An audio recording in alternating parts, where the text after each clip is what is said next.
Yo, yo, yo, yo. Early morning. We're doing something a little different today. We're going to be casting a little bit of Smite. There's a content creator cup going on today. And I'll be casting with F. Dot, who's a longtime Smite caster. Went around the board, casted a bunch of other esports. He's a pro. We did this last week, so excited to do a little bit more of it. I'm just waiting on getting everybody into the call. Yeah, all right, here we go. Yo, what's up, Devexium? How you doing, dude? Probably won't be able to interact with chat too much.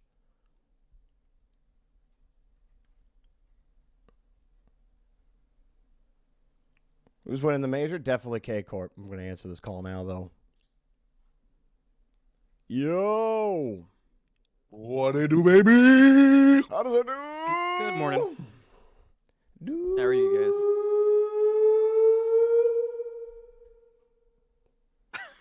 Good morning. Morning. You want to do video? Yeah. I have it set. I do have it set up. Hell yeah. Actually, is mine even going to pop up because I'm using it in Oh, OBS? OBS. Yeah. Wait, no, I can use...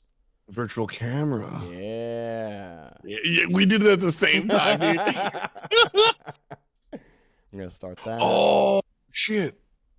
Oh, that's your stream. Oh, yeah. There's another way we could do it, but the only thing I'm unsure of is I don't know if the audio is going to be super delayed on it. Because my stream is 3 seconds behind. Right. Cool. So we could do that, but I don't know if it's going to be ugly. I didn't even, I thought it would be a very simple, I was stupid. I was like, I should just be able to hit video and then it work, but I see why it doesn't. Oh, God, my OBS just turned into like... I look like a Beatles music video. Hang on. Yeah, because it tried to use the same thing. Yeah. Maybe the best bet is shit.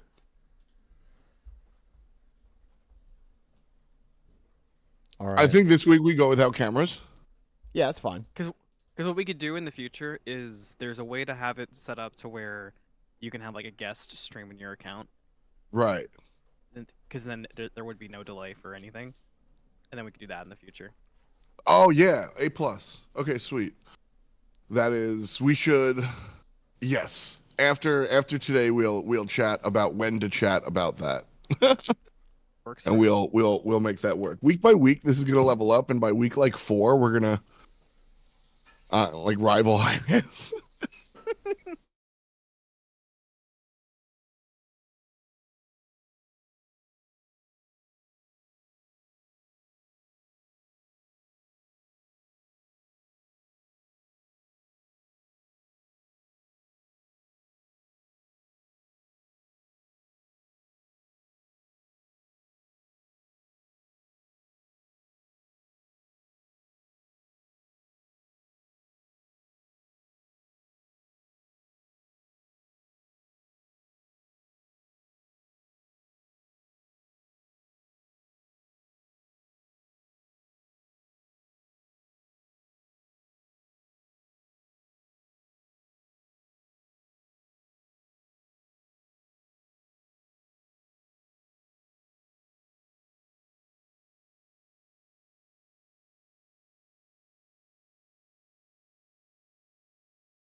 Not familiar, no, actually.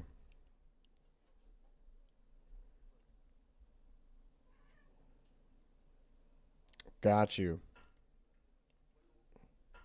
You know, works a regular job. This isn't his full-time thing, but he's basically a full-time streamer in addition.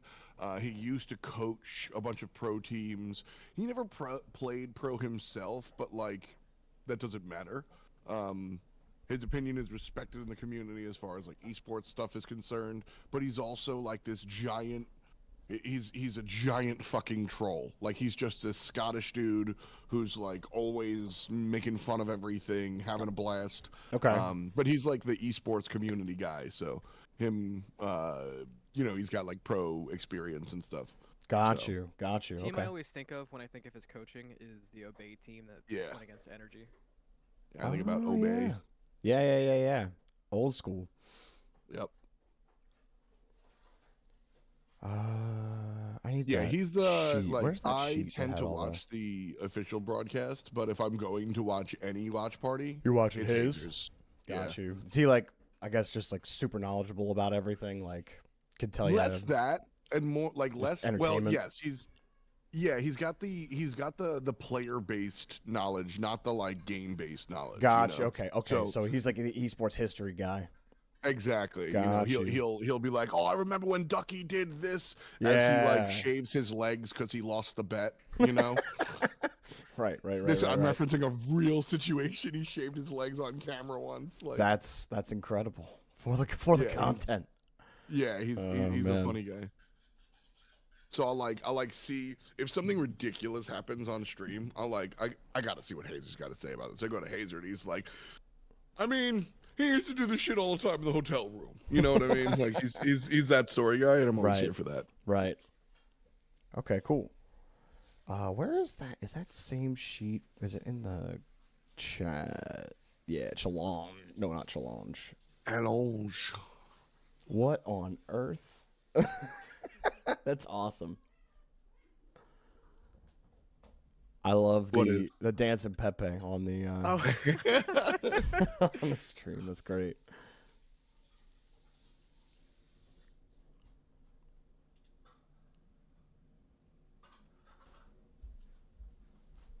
it's so hard to tell.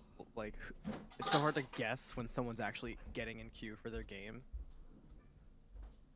So it's the only thing that's kicking me.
Dude, it's simply incredible to me how many Pepes there are now. I don't know what that is, dude. He's a little upset.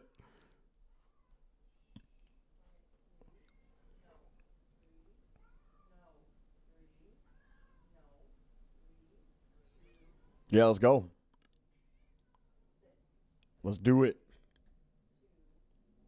Where do I go? I probably go big camera. That's what I do. All right, let's.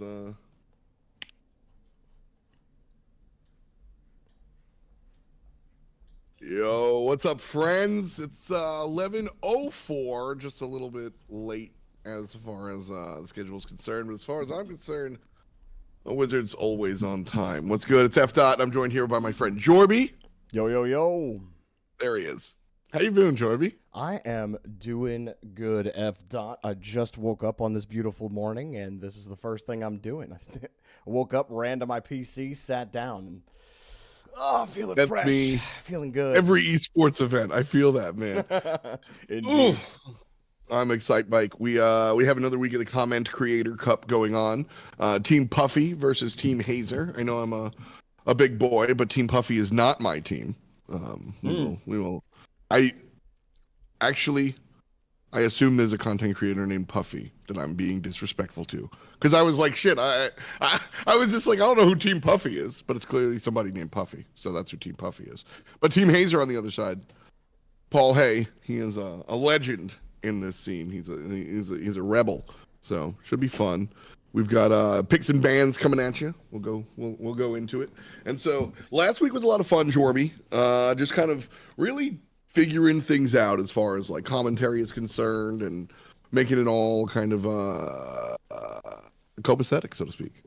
Yeah, trying to figure it all out. My only time casting Smite last weekend, so it's a little bit more under the belt. I'm excited to do a little bit more. I've been playing a lot more too, although haven't been going around all the gods. All I've been doing is playing Cthulhu, because since the patch and since some of the changes, I've been building them as, less of a bruiser and more of a burst mage.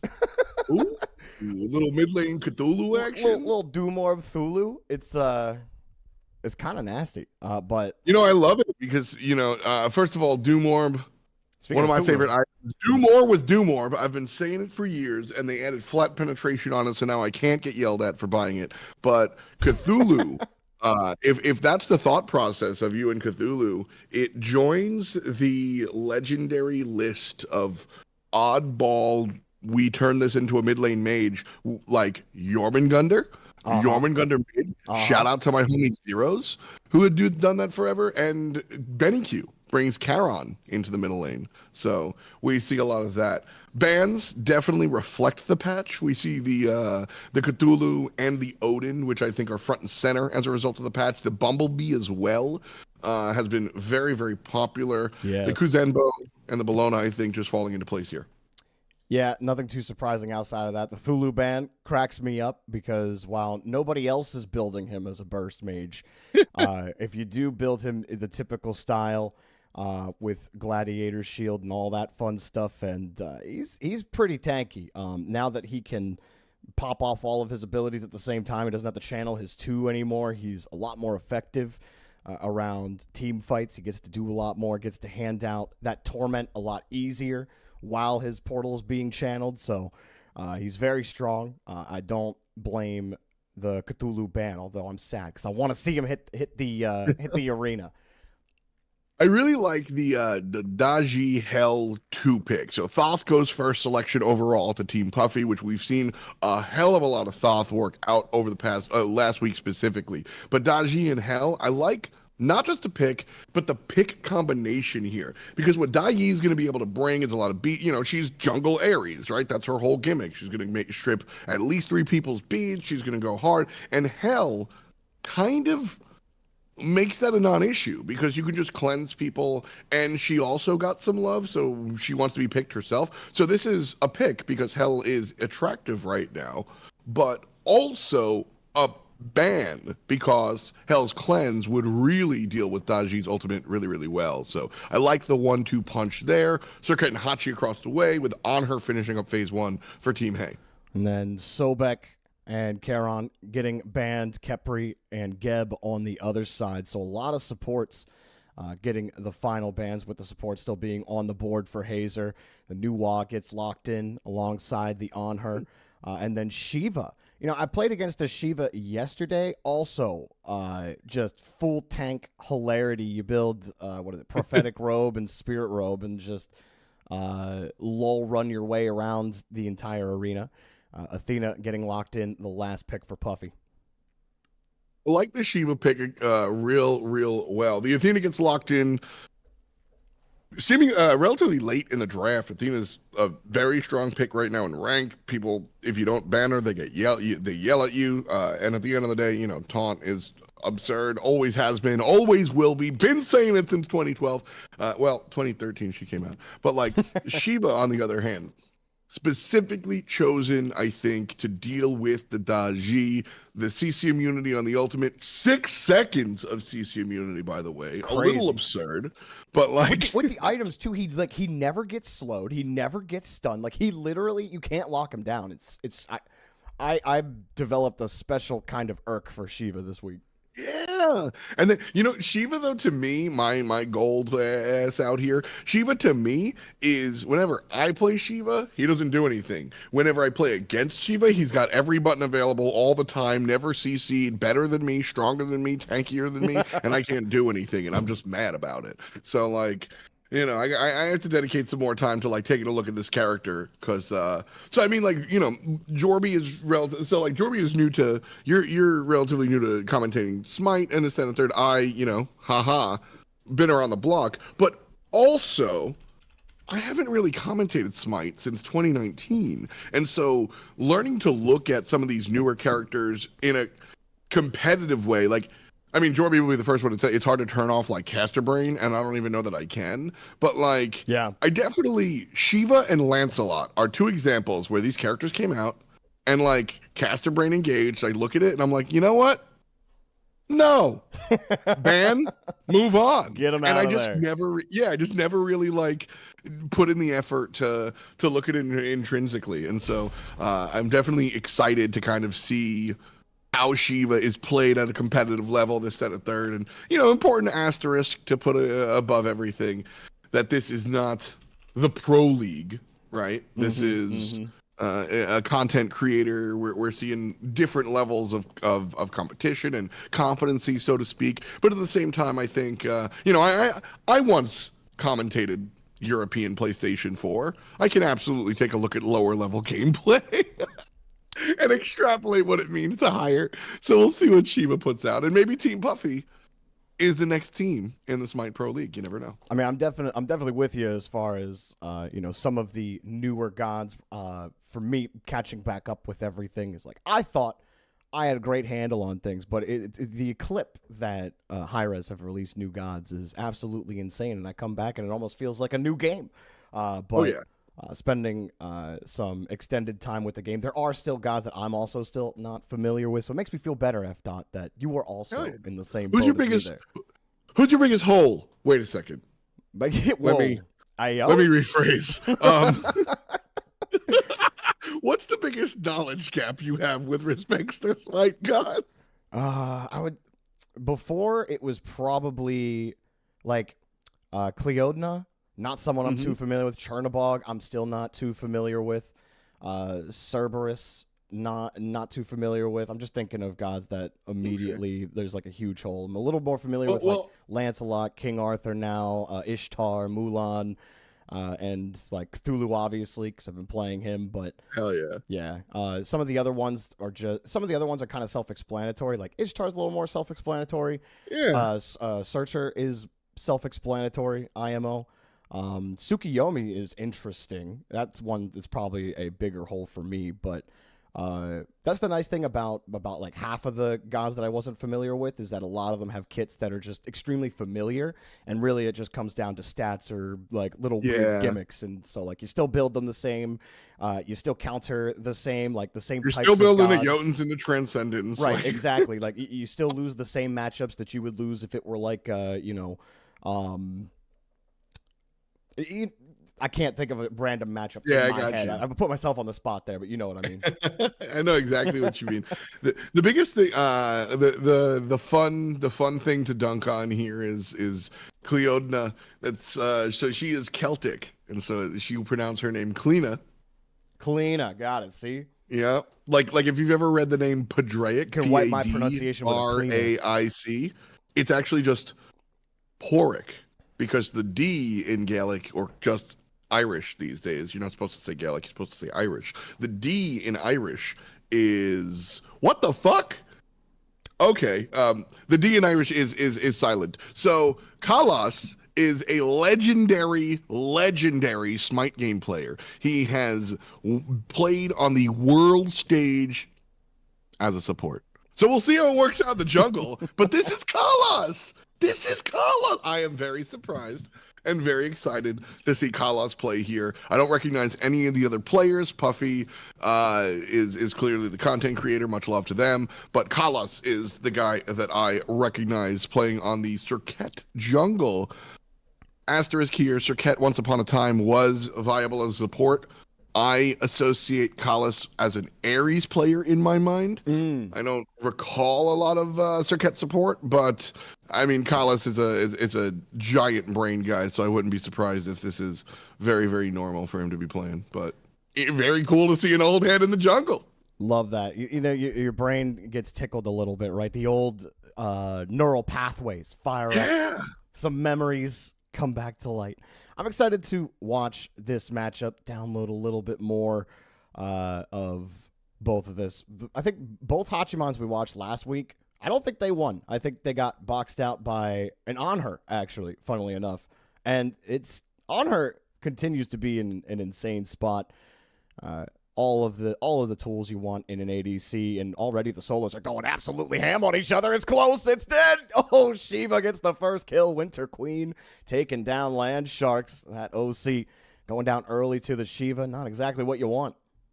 Not at all. The Shiva getting that early gold lead, 500 for the first blood, if I'm not mistaken. Jungle gank on the left-hand side. Little cringe gank. Very classic nonsense going on there, but good deterrent coming out from the red side support. Really like the play I wanted to point out from HCAS against the first jump in of the Onher there. I know I'm talking in the past, but Onher wants to jump in every time, and knowing that your support's going to be there ready to go. Important. A jungle man fight, but I expect them to walk away, root through the wall, and Benny Beast on the good side of the exchange. Final kill goes to Toon with Benny Beast on the assist. Yeah, Thoth got a couple of damage, a couple of shots off, and now the duo are going at it. On her, click, click, click. Oh, the taunt, a little more damage, and then pinned Hachiman to the wall. Will force them back a little bit. It got dangerous. If that taunt goes off and Hachiman can get more damage off, maybe they turn that fight around. But, of course, pinning Hachiman will completely negate that. Dude, I love the duo lane this year, and I trust me, I will be ready to roast Tyrez when they need it. But the designers absolutely cracked this duo lane this year. They added a couple of neutral camps so that lane pressure really, really matters. The dual lane is a dual lane. You still see the support here, but it makes room for mage soft clearing supports instead of just traditional guardians because you want to push that lane. And you see fights. Hazer's got to jump away, and that's what I'm asking for. Gotta love the aggression. Yeah, I have really fallen in love with the high pressure meta, and these having to get and secure these jungle camps every single time just makes fighting for it that much more exciting. Not just when you're playing, but also when you're watching. So even in the solo lane's more exciting. This is an action game. Like, give me action. Like it used to be the most boring lane to play. I hated playing solo. Dude. Solo? Yeah, and then they added that camp and the teleporter, and all of a sudden solo's fun. It's incredible. So much fun, man. It's a very, very dynamic meta right now. When I think of my favorite metas, they're always tied. I'm not even going to say almost always. They are always tied to character dynamicism, where you can put the end of season 5 or 6, the carry was very open-ended, and you could play whatever you want as long as it was aggressive. And then the end of season recently, where we were seeing Dardes play Sun Wukong mid and stuff. Very, very cool. All the other metas, like, I don't hate. I don't think there was a meta I hated. But anytime I'm really in love with Smite, it's when we see different characters in different positions. I'm really in love with Smite right now, and it's just classic, but it's because of how active you need to be on the map. Yeah, I do think that Hi-Rez have done a great job kind of facilitating that, right? Because I mean, it's lead designer Lermy Wormy. Right. I mean, well, getting away from that, like the traditional like role thought of each god, right? And already having different names for it, but then playing into those names, like sure, your guardian you get more health, but and your scaling's a little lower than others, but hey, you build a little more damage, and you're still gonna slap. And I love that personally. I think that's a great design philosophy. And jungle getting caught out in mid, the taunt pulling them back. And a So. little bit of damage. That dodgy should be okay. Over in the duo lane, a 2v1, and mid will go back. Team Hazer will go grab that mid camp as Puffy are still trying to clear that, clear the lane. If I can find. I want to draw attention real quick right here to this play from Collis. We're talking about how there's so much action, but sometimes the good plays happen without any action. Michael Porten, funny name, being taunted in. But essentially, the jungle shades over to the left-hand side exactly when the neutral camps are spawning so that they can get the lane pressure. Anher has no vision in the jungle, but Hell is following the jungler. So Anher is able to fall back because Hell communicates. I don't need a ward if I'm the ward. Hell communicates that the jungle is coming over. There's no fight as a result of it, and it gives the neutral camp to blue. Uh-oh, Hell's dropping the damage as well. There's no health left on the Hell. Running away and can't escape. Puffy will get the kill on Renabeast. And Thoth trying to get a little more damage out and escaping with the Circuit. Nice fight, good kill, and way to not trade as well. That was looking a little scary for a moment, but they're able to get out. 5 minutes in, almost 6 minutes in right now, and because of a couple of different plays, like the small one that I mentioned, with respect to the neutral camp in the duo lane, and some of the large ones that we've seen, like Jorby just called. It's just 2-1, but it is a almost 2,000 gold lead here, that's how you kind of start things up. That's your first step. Winter Queen not looking for the full dive just yet, but likely going to just be annoying here. That's the aim of the game for solo laners, right? Always. Keep poke, poke, poke, poke, poke. Don't come out, or I'll poke you more. And that will help Shiva get a little farther ahead. Only a level ahead right now, but the farther ahead that Shiva will get, the harder it will be for Osiris to shred fast on that Shiva, which is what Osiris wants to do. Get ahead of that solo laner early, crush face, and start rotating and creating havoc throughout the entire map. But that Shiva has had that lane locked down, so Osiris is going to take a little bit of time to come online. The Phalanx just came online for him, so we'll see how that goes for him. Smart plans as far as the Phalanx is concerned. And he'll be able to just keep doing what he's doing, maintain this lane pressure. Kala's here looking to alleviate said pressure, though. And then a little bit of a knock-up. The zigzag brings down the protections, but the up-down is good. The Osiris is feeling cute and looking for the kill. Tune from the mid lane combines, gets the dirty.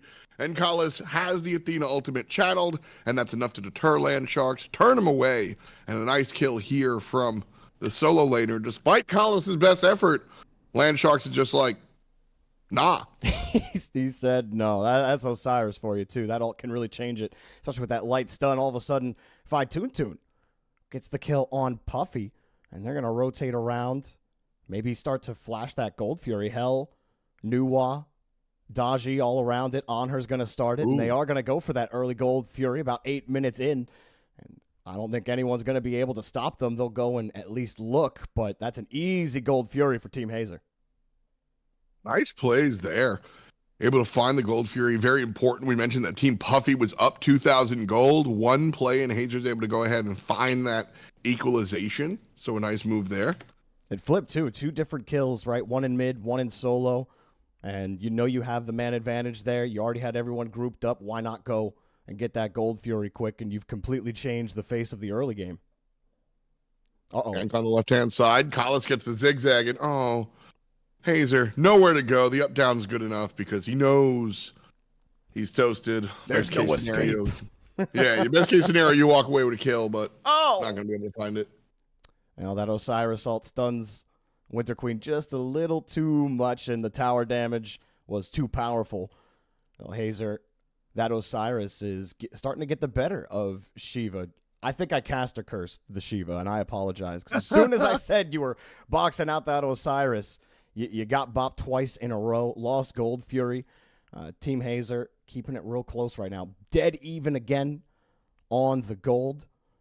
But there is Osiris grabbing those camps over on the solo end. I'll actually abandon early here.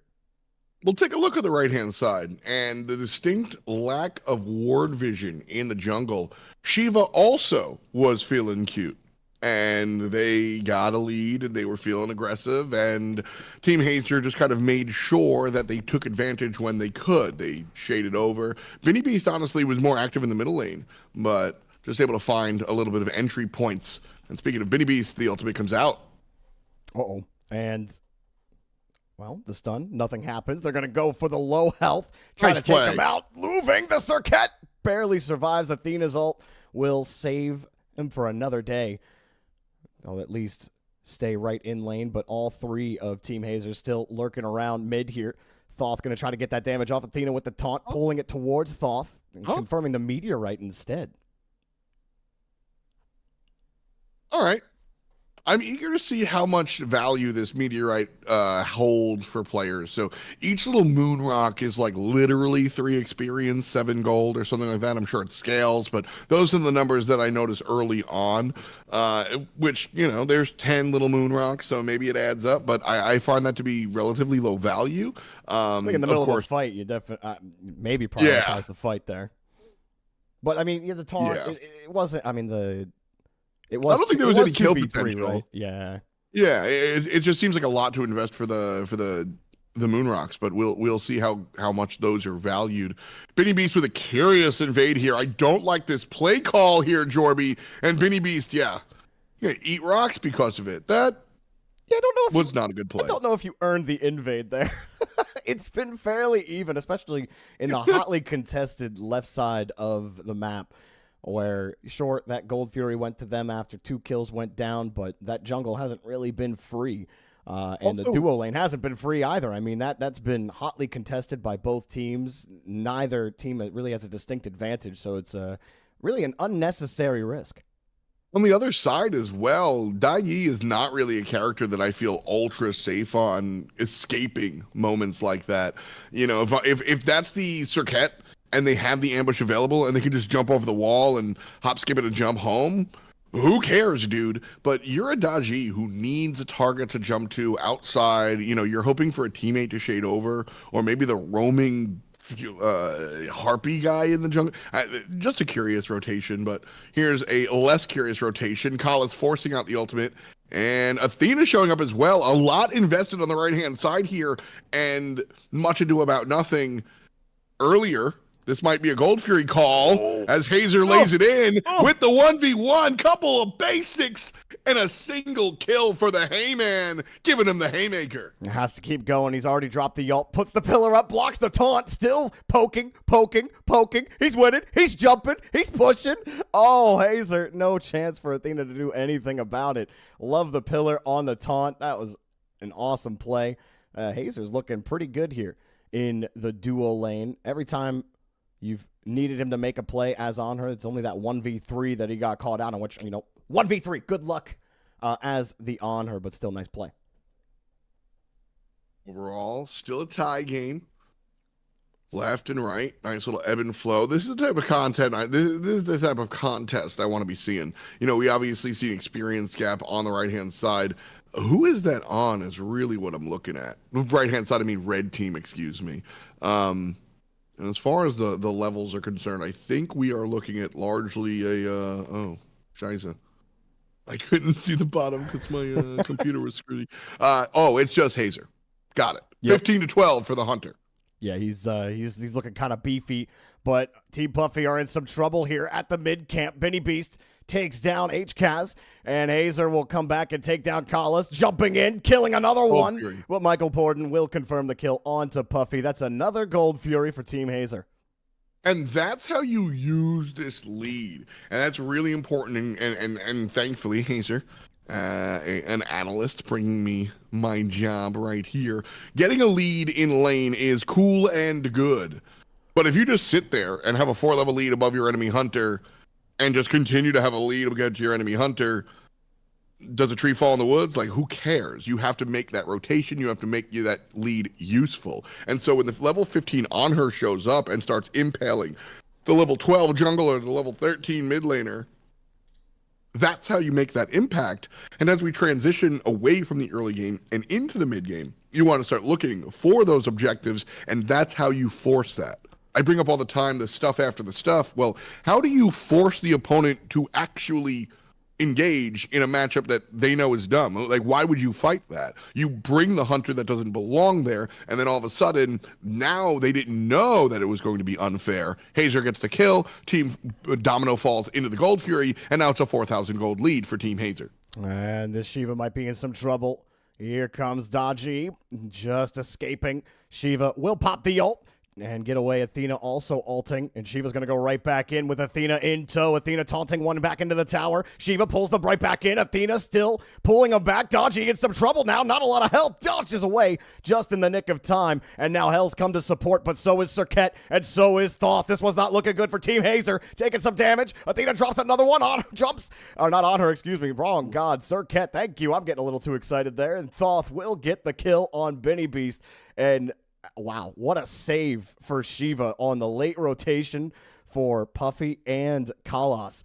Just saving them here. That could have been a huge win for Team Hazer, but instead Team Puffy come back and save the day.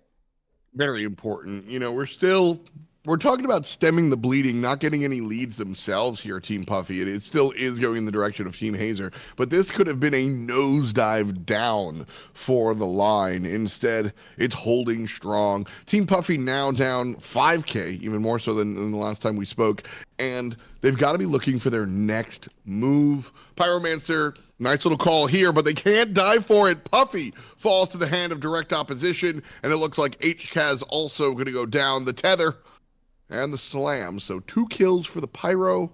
Not exactly what I would call ideal, but not really. Let's see what this Hachiman can do. Still 4 levels down. Just trying to farm, man. You got that part in the game where you're like, dude, I'm getting absolutely blasted, man. I'm feeding. At this point, I'm just sitting in lane. And Anhur just gets to roam around and do whatever he wants because the Hachiman, he's now less effective, especially when the Anhur is in those team fights, right? So that Hachiman's in a really tough position. I think for Team Puffy, you do what you can to try to get to the late game. You start to mitigate that early lead because right now you lost, the tier 2's down on the left side. You only got 2 tier 2's left. Meanwhile, every single tower still up for Team Hazer. They're slowly but surely taking control of this game with 6K or 6.6K gold above. There's 1,000 just dropped there, but still the gold lead pretty high right now. Shiva on the gank with Hell. As he turns around, he's not too scared of that Hell. He'll stay with the Osiris and hope maybe someone comes to support. Serket was looking, but as Shiva will push back, think that both Osiris and teammate aware that Serket is there, don't want to overextend. Serket leaves, and Solo will live to fight another day.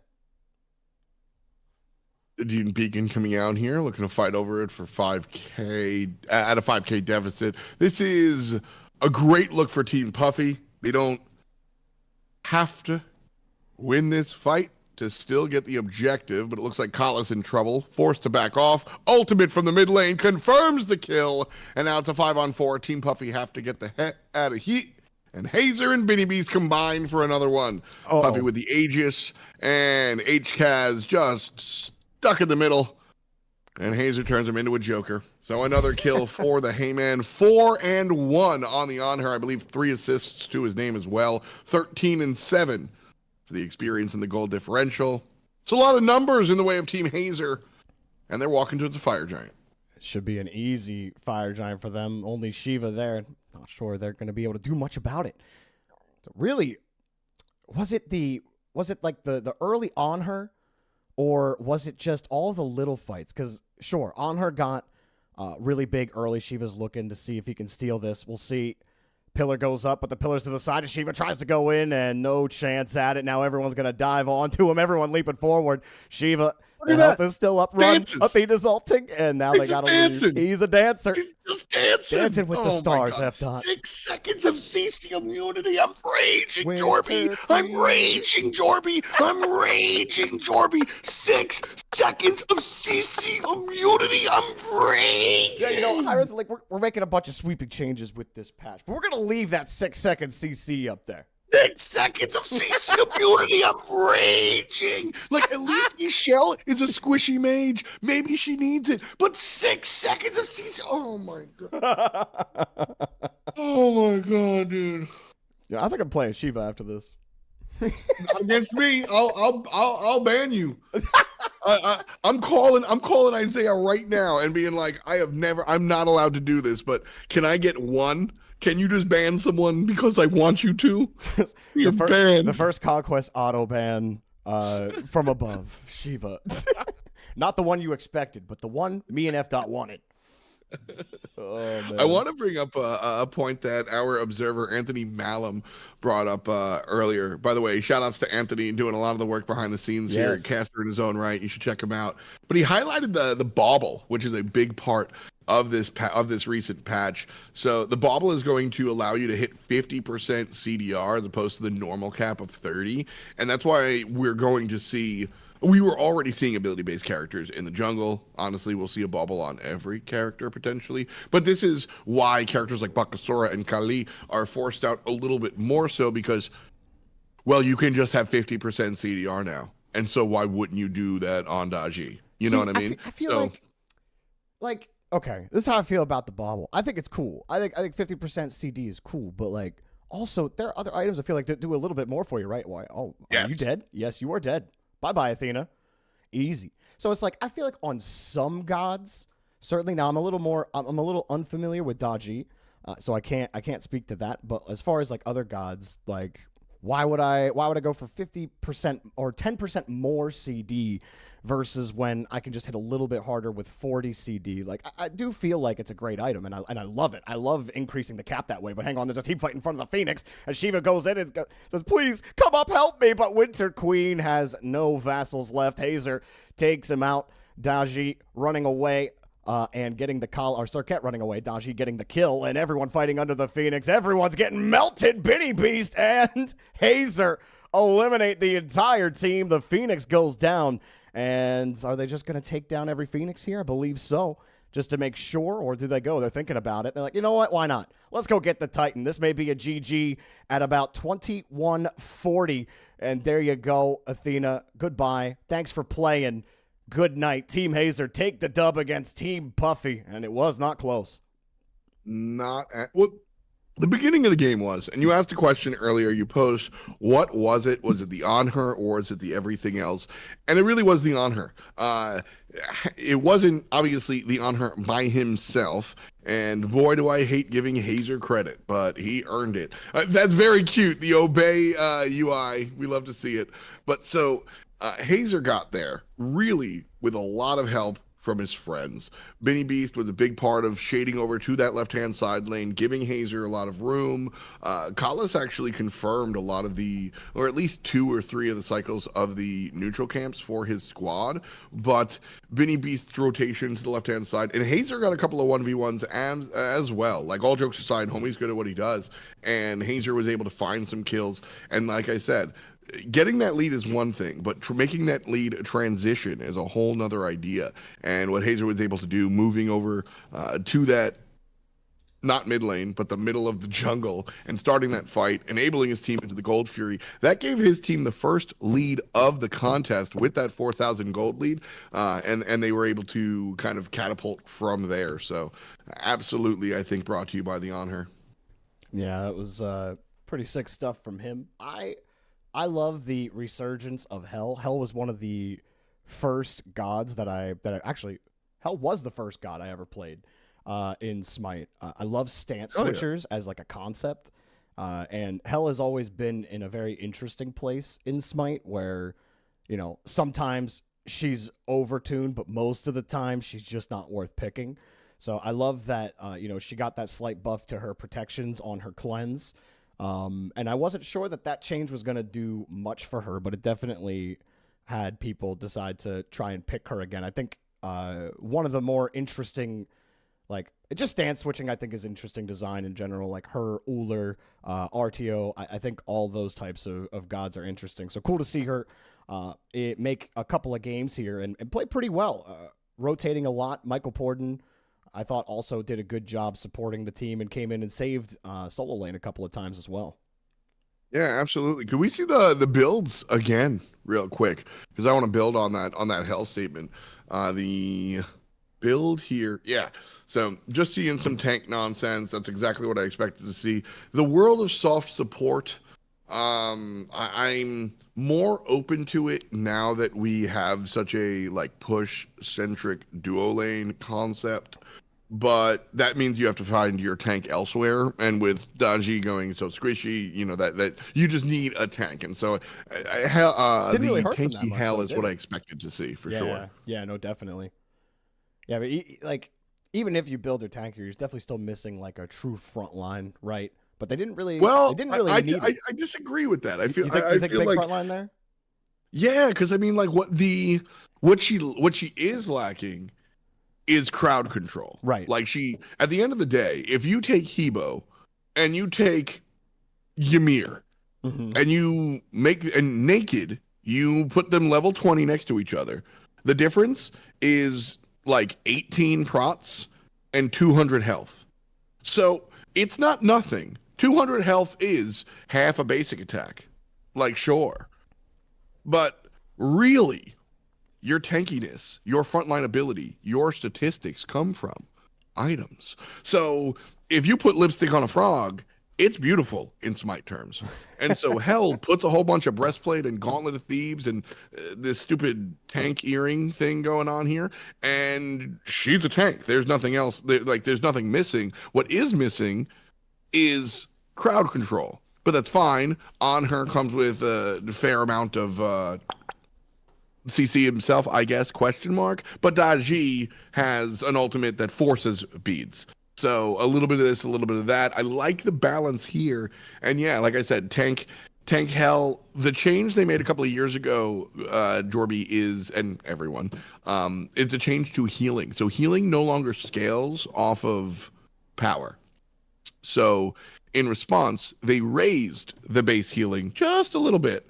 And then they put an item in the game, Rod of Asclepius, excuse me. Nope, you had it right. You had it right. The Rod of Asclepius, which just increases the percentage at which you heal. So GG. And Hell doesn't go for it this time. She's just playing tank. And it's about that cleanse like you were talking about. Having that cleanse available for the Athena taunts on a dime is really, really, really clean. So you can absolutely play this character tank, and it works out here, as we see. You just have to worry about crowd control elsewhere. But it looks like they handled that. Absolutely. Yeah, Looks like we're having some tech difficulties real quick. Give me a second. We'll figure it out. Thanks so much for hanging out. We've got some more games on the way. Fuck, man. I have no idea what the fuck is happening.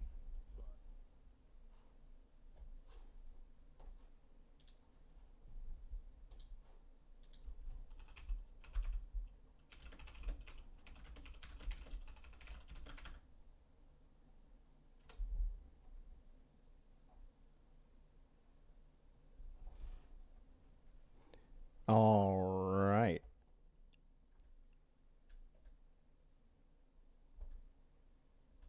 Yo, guys.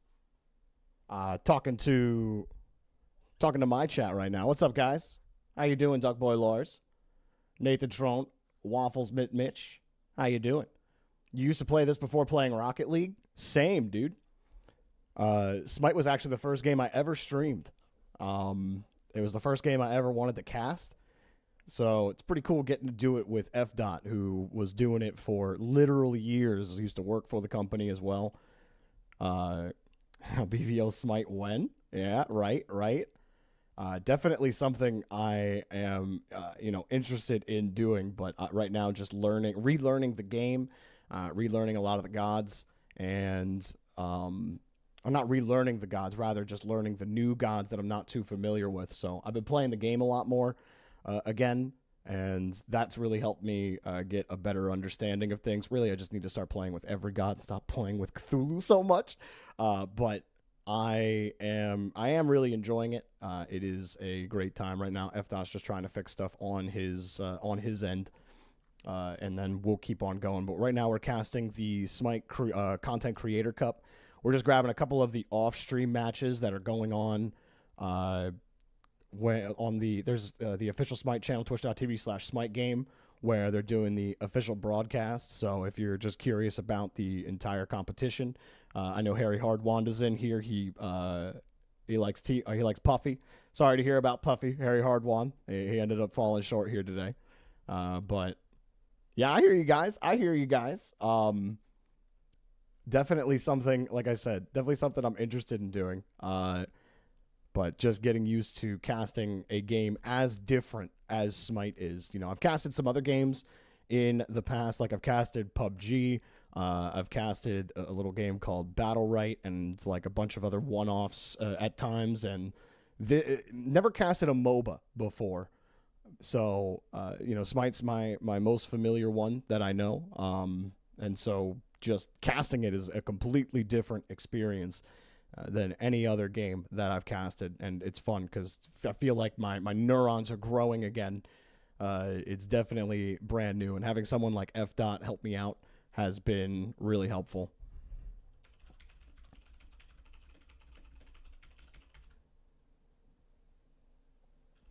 I'm just figuring out when F. Dot gets his, because his stream was doing some funny things.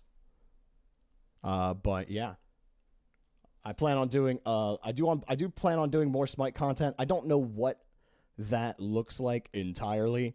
You know, whether it is like a BVO Smite or BVR, I guess, is what Smite would be. But you know, or just another tinge of red, right? You miss hearing F. Dot's cast Smite regularly? Yeah, dude. Or you can get it here. We're doing it every weekend of the Smite Creator or Content Creator Cup. We did it. I did it last week exclusively on his channel, and I decided to stream my perspective this time around. So, definitely, I think the biggest things is just trying to find what the important things to talk about at any given point in time are. Because it's really, like in Rocket League, right? The only thing you have to worry about in Rocket League is not tunnel visioning on the ball, looking off ball a lot more, and trying to figure out, okay, what's actually going on off ball, where are people positioned, and anticipating the call. With Smite, there is that anticipation, but it comes in waves. You know, and the tide is not consistent like it is in Rocket League. So when it comes to team fights, those feel really natural to me. Team fights are probably the easiest to commentate in Smite, just because the action is right in front of your face. There's not a lot of abstract going on in team fights, so it's straightforward to cast. But then when it comes to the downtimes, the farming, the poking, the looking off, you know, what are they trying to do here? You know, how are the rotations looking, and what's actually important to say, what's important to point out at any given point in time. So those things I think just come with practice. And my brain's still waking up this morning, so we're going to be doing another game, and hopefully that one will feel a lot smoother. That had a couple of gods in it I'm still not too familiar with. Dodgy being chief among them. Dodgy's really popular right now, so learning more about her kit is getting a little bit easier to figure her out. But it's nice because most of the gods that are kind of favorites to be played are gods that I am familiar with, or gods that were in the game when I was playing. If I on her is just a slot, like on her and AMC or Amuz and Cobb are like just straight in slots in a lot of these games, and both of those gods were in the game when I was playing a lot. I mean, I'm playing a lot now, but it's funny seeing on her kind of at the top again, because I remember for a long time on her was kind of bottom tier for ADCs. Like, he's gone on the highest roller coaster early on in the game, really strong. Then a lot more ADCs come out. They have you know, some interesting kits. And he kind of falls flat due to meta reasons. But now, because, you know, crit is so strong right now, and because ADC or hunters in general are really powerful in Smite, Onher's just come back because his stun, his pillar, and his ult will always be super powerful early game, especially. And then if you get out to an early lead with him, he can absolutely clap him. So, but the Dodgy was probably where I had the most discomfort. But yeah, I hope you guys are enjoying it. I appreciate you guys who are coming by and stopping by the stream and just hanging out. You know, considering all I have streamed over the last I guess 6 years when I have streamed is Rocket League. So it's cool to see some of y'all come out and support. I really appreciate that. You know, Slen, I see you. Nathan Trone, I see you. Wide Fry, I see you. Yeah, man, Smite is to me, Smite is the most interesting MOBA. It's the most unique. You know, you got Dota and League, and you know that isometric view is cool. Click to move is cool, but like I'm all about that WASD. I'm all about that WASD life and those skill shots. You know, having to hit every single basic, even if I'm bad at it. It's still cool knowing that, you know, even with basics, it comes down to like outplays and movement, and you know how can you land every ability outside. You know, you have all of the things that you have to keep track of in League of Legends, but you also have the over the shoulder like skill shot aspect of Smite, and that's why I've always really loved it. It's to me the not just the most unique MOBA, but the most fun MOBA. F. Dot said it during the cast, but like it's an action game, and I think that's cool. All right, I'm gonna turn F. Dot back up here, and we're gonna go back into the call. Yo. Yep. Yeah. I figure we just give it another go. Okay, yeah, I'm down. Absolutely. Yeah, I don't know what happened. I have a little bit of an indication that it might be a little bit better, but I have no idea. That's okay. I am sure it will be fine. Yeah, I saw that people were saying it was like a little choppy for you. Yeah, it was all artifact The only thing I and could shit. think of is in a worst case, Like your bitrate sending died me or a- something. sending me a key to stream it. But Yeah. Yeah, I think we'll look to set. We'll give it another shot. If it's still fucky, I'll investigate something like that, Anthony. yeah, no worries. The But yeah, green sorry, makes me a little. sorry with a couple of those random fights. I'm like 3 seconds behind, so sometimes Oh, like dude, Totally- everything's awesome. totally Like, okay. No worries in the I slightest. can't explain how weird it is to spectate with you guys 3 seconds behind me. That's got to be a little strange for sure. Yeah, not used unnoticeable to it, from my so it's end, to be like- honest with you. Like it's great.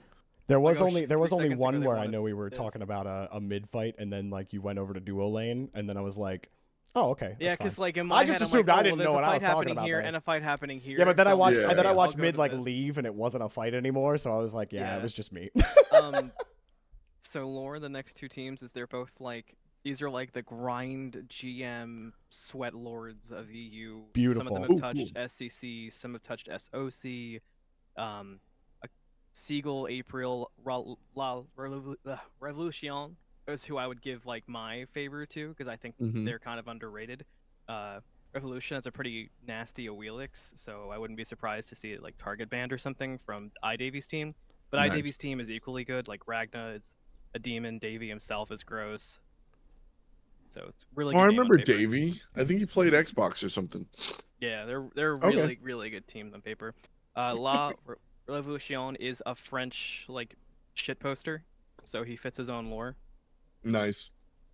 His interview after he won an amateur championship with me once, he was like, "I don't know, I'm good." It was so great. All right. Well, that's cool.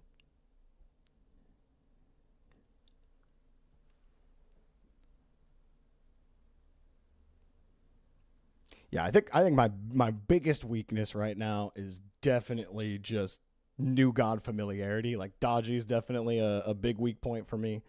Yeah. But the nice thing is like most of the gods that people are keen on picking are gods that were in the game when I played a lot Oh, yeah. more.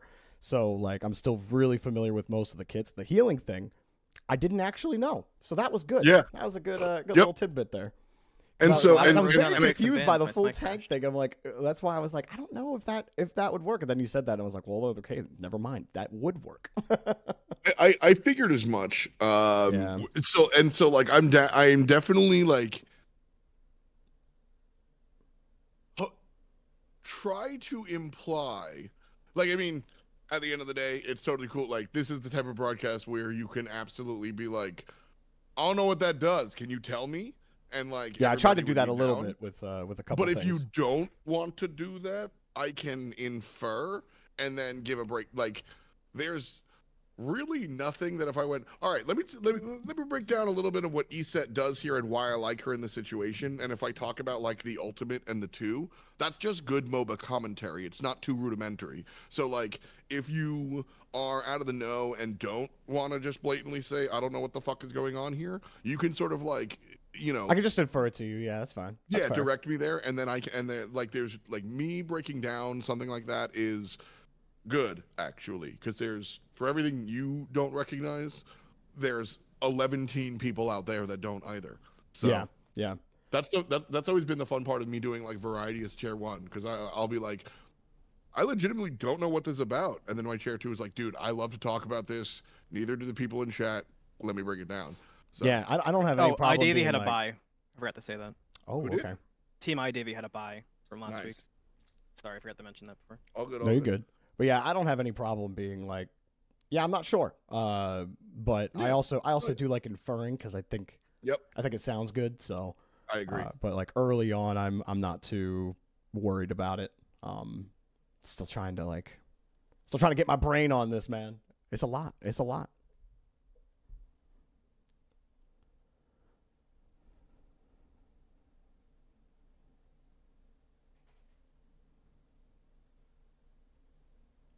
I just want to say, this dancing, like, setting up next game screen is my new favorite thing. It cracks me up, bro. Oh, I love it. All right. Interact. All right, I'm good whenever you guys are. Sure. All right.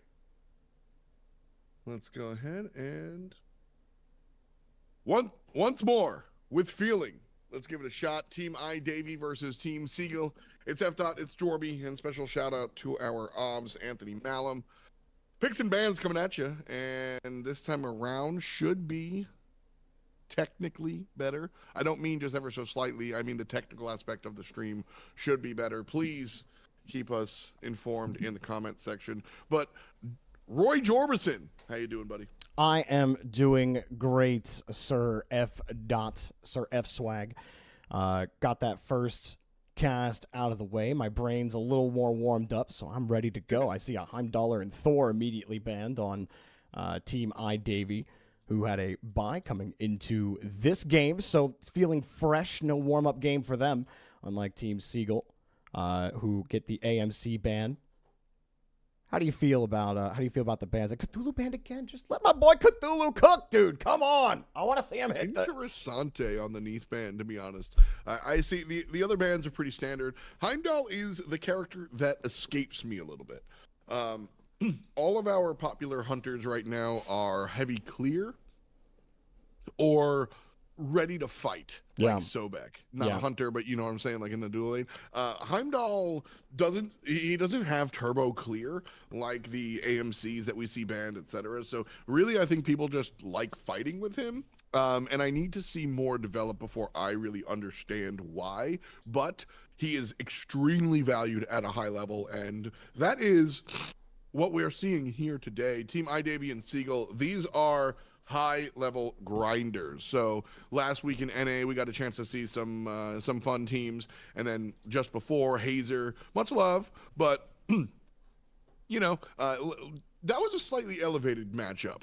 Team iDavy and Team Seagull, though, these are SOC, SCC grinders. These are names that you might even recognize, depending on how deep into the Smite scene you're at.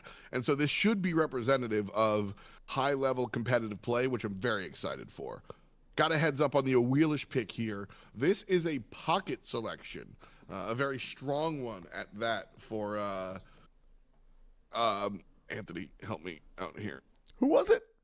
La Revolution on Team Seagull, so this is actually being taken away. So this is actually like a cool little target ban pick going out here. Didn't want to waste the ban on it, but taking it away from Team Seagull's jungler, who is well known for playing it. So very cool. Like I said, at this level of play, Jorby, picks and bans winds up being screw chestnut checkers. It's mahjong. Let's go for sure. I mean, I like the Terra pick though. Terra got a What I thought was a pretty big buff, her dash being Agreed. able to activate the stone without having a level in it, meaning you can prioritize the other abilities to get her online faster. That just makes her more of a threat early game. I think, we, at least in the games that we've casted F. We have not seen her picked yet.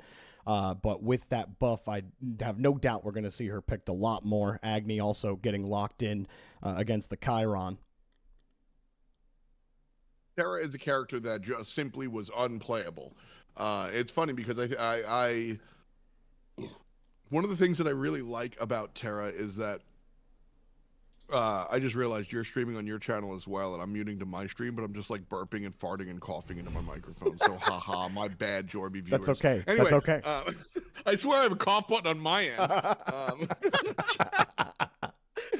It's amazing. Dude, I've been pro like changing the volume, like going down, going up, like.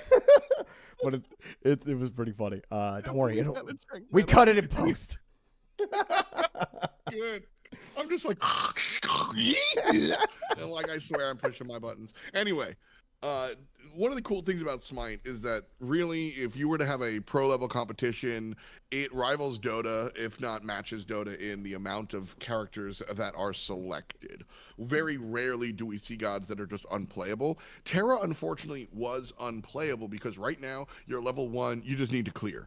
And you can't do, like, it's impossible because her abilities are you need 2 abilities to do the thing. And so the change here was a necessary modernization. Like, yes, it was a buff, but it was a necessary modernization to allow her to be played. And so I'm eager to see with this change how well she works out. Full composition here for iDavy, though. And Sobek and Chiron, that's a lot of push. Ooh. It is a lot of push. Is it a Sobek solo or is it an Ares solo? I gotta be thinking Ares solo Wait a second. right now. It's gotta be Ares. Is the dual lane Sobek and Chiron, or is the dual lane Rama and Ares? Or is the dual lane Rama and Sobek, or is the dual lane Chiron and Ares? Or is the dual lane... Wait, mid Rama? It's so traditionally this would be a Chiron mid because right. He's more like a mage. However, with the way that this dual lane goes, I think anything is anybody's guess. I want to attack this Naja selection. Chiron has beads on a 7-second cooldown. Training exercise is a cleanse for him and his family. And Naja coming through, trying to nail these sashes, trying to nail these ultimates, etc. Yes, you need quick reaction speed, but again, this is high-level play. Chiron is going to be able to training exercise at least a good sash, if not totally negate a Naja ultimate. If I pick Naja and Chiron is selected after, I don't feel completely scissored to my paper, but I am not really thrilled. I don't know that I pick, so it's not a direct 100% you're screwed, you can't play, but I don't feel comfortable picking Naja into a Chiron composition. And so this is an audacious selection, I think, from Team Seagull for sure. Very, you know what? I'm not sure. I think that I'm still thinking about Ares solo. It's gotta be Ares solo. Maybe I'm just hoping it's Ares solo, but the final bans that came in on her and Odin got banned. Odin with his buffs to Gungir's Might and his Bird Bomb going off now. Brains dying on that one again, but anyways, Odin's absolutely busted. I'm sorry. Yeah, they can't find a happy place with him, man. He's either bird bombing the entire lobby or he's bird pooping in his own bed. There's no in between with that. So yeah, you got to ban that Odin, and waiting to see what we got here. It's looking like Sobek solo, so Sobek solo is the more classic one. Once upon a time, one of my favorite smaller changes Smite ever saw, and a little bit of how the sausage is made. One day AJ just walked in and went, "What if Ares Flames did % damage to minions?" And we went, "Yes. Oh, I guess he could jungle then." And he went, "Ship it." And now we have Ares that can actually solo lane or jungle or even mid lane. Oh no! Because that's cool. Big slow button coming out here, and Davey in a little bit of trouble. He missed his chains. He missed his chains, and they were like, "Get him!" And that's exactly what you got to do. Chains, you do nothing for 12 seconds. You're dead. I mean, he lost half of his health at the start, so yeah, don't miss your chains. Oh. In the middle lane, the feather step. Oh. Getting down to Preel, but Preel turns it back, and Dark is the one to hit the ground. It's not just the Agni too, but all of that minion damage as well. Just absolutely depleted the health. That Awelix wants that kill. The Awelix and Chiron got to get that Agni immediately, but he was able to escape. Had that help at the end, and easy delete and an easy first blood for Team Seagull. The chains do land this time, as Rama continues to punch some holes, and now it looks like Team iDavy have recovered a little bit in the duo lane after the initial mishap, as it goes with Ares. Continuing the conversation about that, about Ares. So he has been seen in the solo lane. Famously, Deathwalker played Ares solo in high-level competition on LAN. Very, very dynamic play. Very, very cool. That was before, actually, some of the changes that we saw there. Duo lane needs some changes as Ragna equals things up here for iDavy.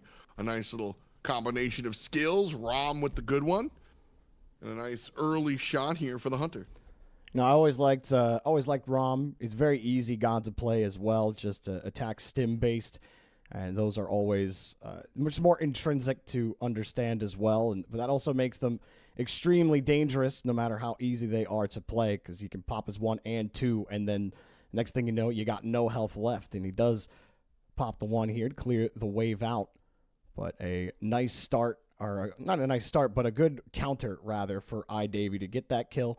After Seagull's first blood, and everyone's still trying to get lane advantage. Everyone kind of pushed back on Seagull's side, just kind of maintaining as the junglers are still rotating around and picking up those buffs. Awelix helping out here, grabbing those jungle camps. Chiron coming back as well after they push the lanes up. In the jungle, Hayokai, the Naja player, is going to make some moves here on the left-hand side. iDavy surrounded by 3 Seagull jerseys. Oh, no. And Ares, well, he don't have a jump. So a little bit of slow, a little bit of stun. Homie's down for the count. Craquito gets the kill. Number 2 here for the team. Number 1 for the Hachiman pilot. And a good look, as that will even things up just a little bit here. Obviously, Rom has still a little bit of a lead over Craquito, but probably half a level, if that. Yeah, Something barely I also anything. want to highlight here real quick is Onher was able to make a large impact in the mid game off of a lead that he garnered. Rom, more of a later game hero, god. And so because of that, his rotations, if he's 4 levels up, will still hurt, but it'll be a lot less impactful than jump, pillar, impel, ultimate. And I'm thinking about that going into the mid game. They still have a health advantage here. iDavy and duo.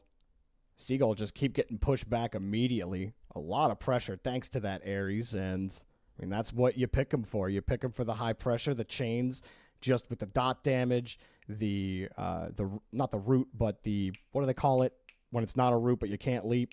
I can't remember the name of it. Cripple. Thank you. Don't know why that was escaping me. It's just so powerful, especially when he starts getting that aura spell. They can't escape on the field if they're crippled. That's true. There is no escape.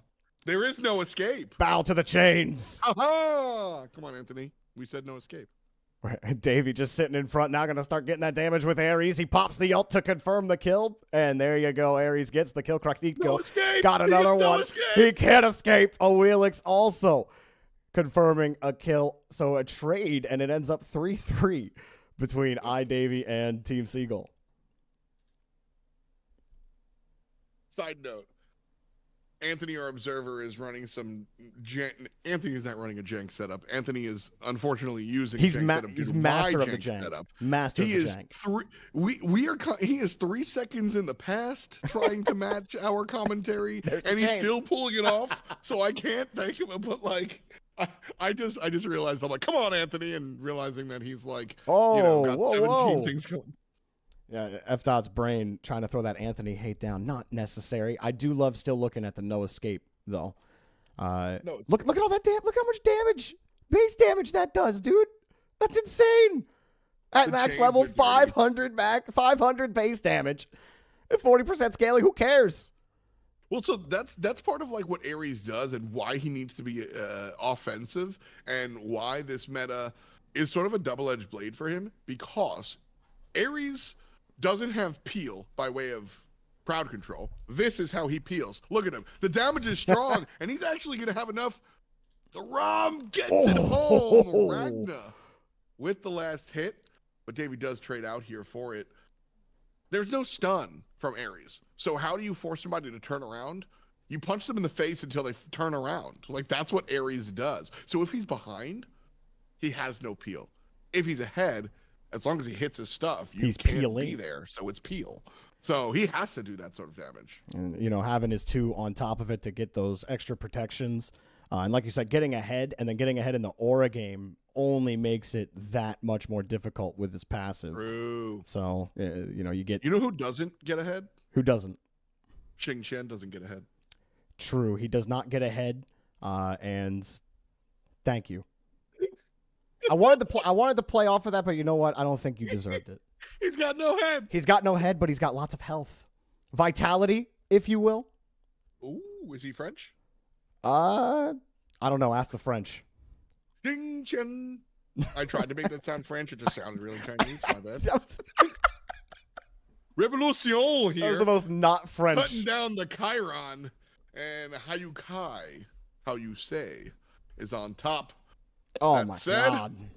Craquito is on bottom. Another one for iDavy. That's a 2-3-2 support, by the way. The duo lane combining for 4 kills total for Team iDavy. 4 out of 5 kills went the way in the duo lane. And that's giving them a little bit of a lead here. But I stress little bit. We are just 1,000 gold, 2,000 experience in the other direction. So Team Seagull, not under duress, but they got to start thinking about when to hang up the phone. Yeah, the duo lane, Terra just has not been able to get that Ares down despite having access to the stun, to the slow, and trying to peel off those chains. It's credit to the Rom hitting almost every single shot and sniping off of the ult. I think it's been a beautiful duo lane. It's not all Ares. So he's locking it down. Terra will leave the play for now, but Ares is feeling beefy and feeling confident. Counter ward. Take out one there and start taking some camps out. And that's where, the enemy support will get really annoying when you get behind, is he stops being in lane, and next time you go to get your buffs, they're not there. And Ares comes back to lane, and you're like, why is the support ahead of me? Why is this happening? Or at least on the same level as me. Well, there's definitely a chance for them to kind of smack that down. Ares got a little bit too excited. And notice, look at the jungle. Look where the jungler is, and look where the mid laner was shading over. Everybody knows that blue team wants to invade this purple. Everybody but the solo laner is here. Mid laners just now go back because it's called. Oh, the chains. Rom in the air, Davey in the chains. Oh! And the ult from Rom. A lot of fight here from a Wheelix. Not getting any of that damage off, though. Having to leave. Sun Wukong coming in to support. Sobek is here as well, but Wukong takes down Arc. Sobek trying to get the trade as Wukong gets away on the cloud. Thank you, Goku. And that one goes down for iDavy. Nejak gets the kill. Looks like Seagull may be the winners of this fight. A couple of low HPs as they get out. And no mana as well. So nice job from Seagull to peel Davy off of their camps and get them out. Big play here from Seagull. And this wasn't... I don't want to take anything away from Team Seagull. This was just the solo laners needed to rotate because this was a 4, possibly 5-man fight. We saw that the mid laners thought about coming over. They made it about their way to the mid lane, the mid camps, and then went back to lane. But this was a full team fight defending these purples. And as we said, Team Seagull wasn't under duress at the moment as they were just 1,500 gold down, but they needed to make sure that they didn't just bleed out. And this is how you do it. You make those defensive moves. Now, the first item, Jotun's Vigor here from the Sun Wukong, means that he is going to be more impactful in the team fight than the first item, Breastplate of Valor here for the Crocodile. Like, sure, Sobek's going to be able to get more flips and more displacement, but Sun Wukong's just going to smack you in the face. And that matters more right now. Later on, different story. Right now, you're looking for this. You're looking for this style of damage, and that's what Sun Wukong brought before. That's what Ram is bringing now, and iDavy bites back with the kill in the duo. He's hitting every shot with the 50 caliber sniper. Ares making sure he's pinned down. He's calling every shot. Ram's hitting every shot. You know, it's funny when you look at the goal. Just this duo lane feels like it's been so one-sided, yet everywhere else dead even.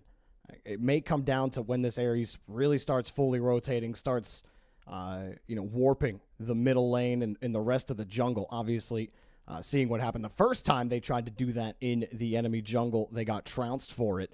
And so those early team fights, like you were talking about, were really huge for Seagull. You got solo lane that's been stalemated for a little while here. So they have yet to come into play over 10 minutes into the game. But again, we're playing up here in the enemy jungle. Ares really wants to get the picks here. The ult comes out with the chains. He only pulls Terra. He gets nobody else out of it. 4 players here now for iDavy to get stunned from Terra, trying to peel them away, and they start losing some health. Davy's in some trouble, starting to lose it. They blink back in, and Davy survives as Chiron comes in and gets the kill. And coming in, another stun. You see a Wheelix trying to confirm onto iDavy, but Arc will take Hyokai out. And, oh, my God, Arc gets another one. Ihor gets another one. AP Real on Agni kills Arc. And so, iDavy, how about it? They only lose 1, but they take 3, and they get the Gold Fury. And they, oh, wow, yeah, they have the damage. No questions asked. I was like, they're really low. Well, 1 for 4 overall, but everybody relatively low. Still able to take down the Gold Fury, no problem. And this is a lead that Seagull has to be concerned about. Stygian Beacon going to go the way of Team iDavy as well, unless we want to see some April show up. And yeah, iDavy a little bit too low, so the Agni full health, full mana, alongside La Revolution is here. And the Hot Zone will go the way of the red team. Very, very cool. This is one of the better objectives in the game, in my opinion. A lot of fun. You hit this and it, boom, hits all the towers. Look at that, like 10% damage done to all the towers. You get some global gold and some global experience as well, but it's about the towers. You're down 4,000 gold. It's not going to be easy to siege a tower, so you siege this King of the Hill spot, which sometimes like that, there is no actual contest over it because of the Gold Fury. So it's a consolation prize in this regard, but it does allow Team Seagull to kind of keep things closer without actually needing to dance, because MOBAs are math, and the math isn't mathing. Their numbers are higher. So how do you get back into the game? That's the balance of snowball and but nice little way to kind of get a nibble. So Team Seagull nibbling, still down 4K. You might be able to count on iDavy getting aggressive again, and maybe you can not necessarily play for a pick, but if you play these team fights smart and you're really quick on the rotations, if you're Team Seagull, you might be able to win another one of these team fights. Sure, you lost the last one. Wukong going to blink out, feeling the gank coming in quickly. And meanwhile, Ares in the mid lane pops the chains. Everyone pops their beads. Neja going to come in right afterwards. And Ares going to sit around all 3 as everyone rotates in for iDavy. Takes some damage, rolls up with a snipe. Snipes 1, wait for the Aegis. Snipe 2, and Chiron will confirm the kill. Aim Blue gets him, and in more trouble, Wheelix pulls him right back. La Revolution goes down to Ram, and all of those kills may just bring down this tier 1 tower. With the wave right here, absolutely will. If the wave isn't here, we don't see this tower go down. Obviously, the difference between the towers is very, very short. That's why you see the tier 1 in the mid lane go down this easily, this quickly. But this looks to be like the opposite of this is a snowball. iDavy now up 5,600, and at the moment, really hard for Team Seagull to kind of do anything in response. You're about half an item above the entire opposition. Take a look at that. And I mean, the support difference is just a level. And actually, Ares is down a level, interesting enough. But all that seems to rotating. not matter. Yeah, pretty much. He left the jungle. He left duo at level 9 and never came back.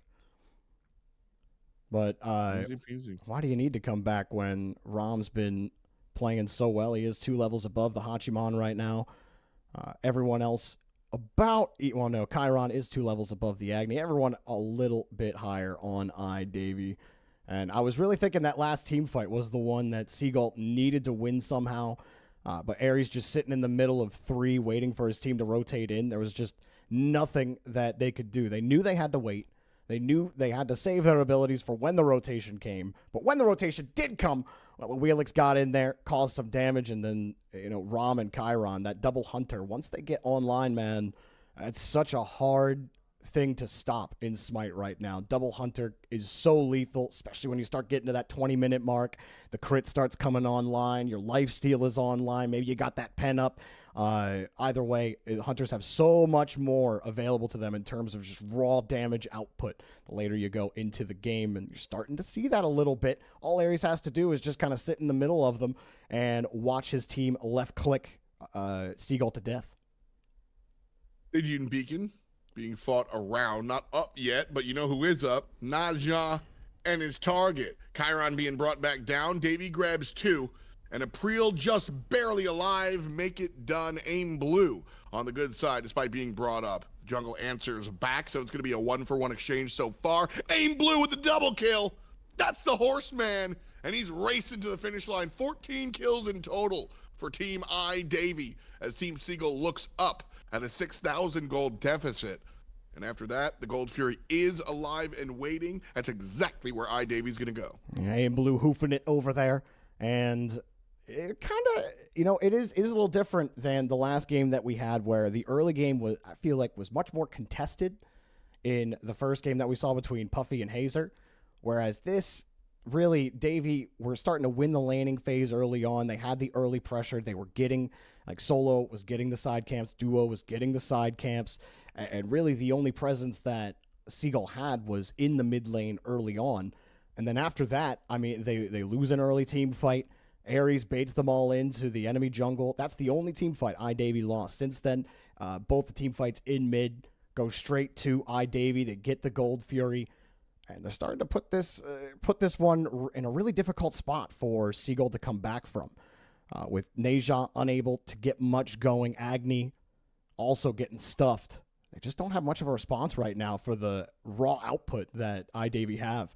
With this Ares sitting in front, look at this. He's going to pull him back again, and the beads come out, no problem. Chiron poked absolute ever-loving flames out of that Agni, and he'll have to leave. Hot zone, Davy. That's why we see that push. And so that Davy's team can go ahead and grab that Stygian Beacon. Seagull grabbed out of the air. Feather step. Not enough, but here comes a little bit of help from the friends. Should be a toasted Sun Wukong. Everybody else will get out of dodge right quick. At the beginning of the Chasing end. them right down. Oh, yeah. You ain't getting no help. The flames are too much. It's too hot. There's no escape, La Revolution. Aim blue takes you out. Nobody is coming to help you. And you will be down for a little while as everybody else was coming back up. And they're going to take everybody out. Now, Agni, you used your dash. Can you escape, though? Wheelix certainly doesn't think so. Going to chase you down. And, oh, no, couldn't pull Agni in. Sobek coming out, though. And the beads doesn't matter. April goes down. Arc gets the kill. And Davy really rolling through this game right now. Up 7K gold. Tough stuff. The 7,000 gold lead as far as trying to get back into it. Team Seagull, like I said, Stygian Beacon is one of the better objectives for a team behind to look for, but they have been beat out each and every time because Team Davy is obviously going to prioritize that as well. This Oni Fury that's coming up soon is going to be a large deal, and how do you wrestle that out of the hands of Team Davy is the question that Seagull's got to ask, because that is if the Oni Fury goes the way of Team iDavy, then they pretty much have carte blanche to do whatever they want because Seagull has to spread the floor and kill all of the Oni waves. If Seagull get the Oni Fury, it's not really going to enable them to really do anything because iDavy, well, they have to have the same response and it's going to be a lot faster. They don't need everybody there. They can lose a tower because they're up and it wouldn't be that big of a deal. They can just send their 5 players to the appropriate place to go. So the Oni Fury would be more of a stopgap than a leg up for Team Seagull, but still down 7K. That's got to be where I'm looking at.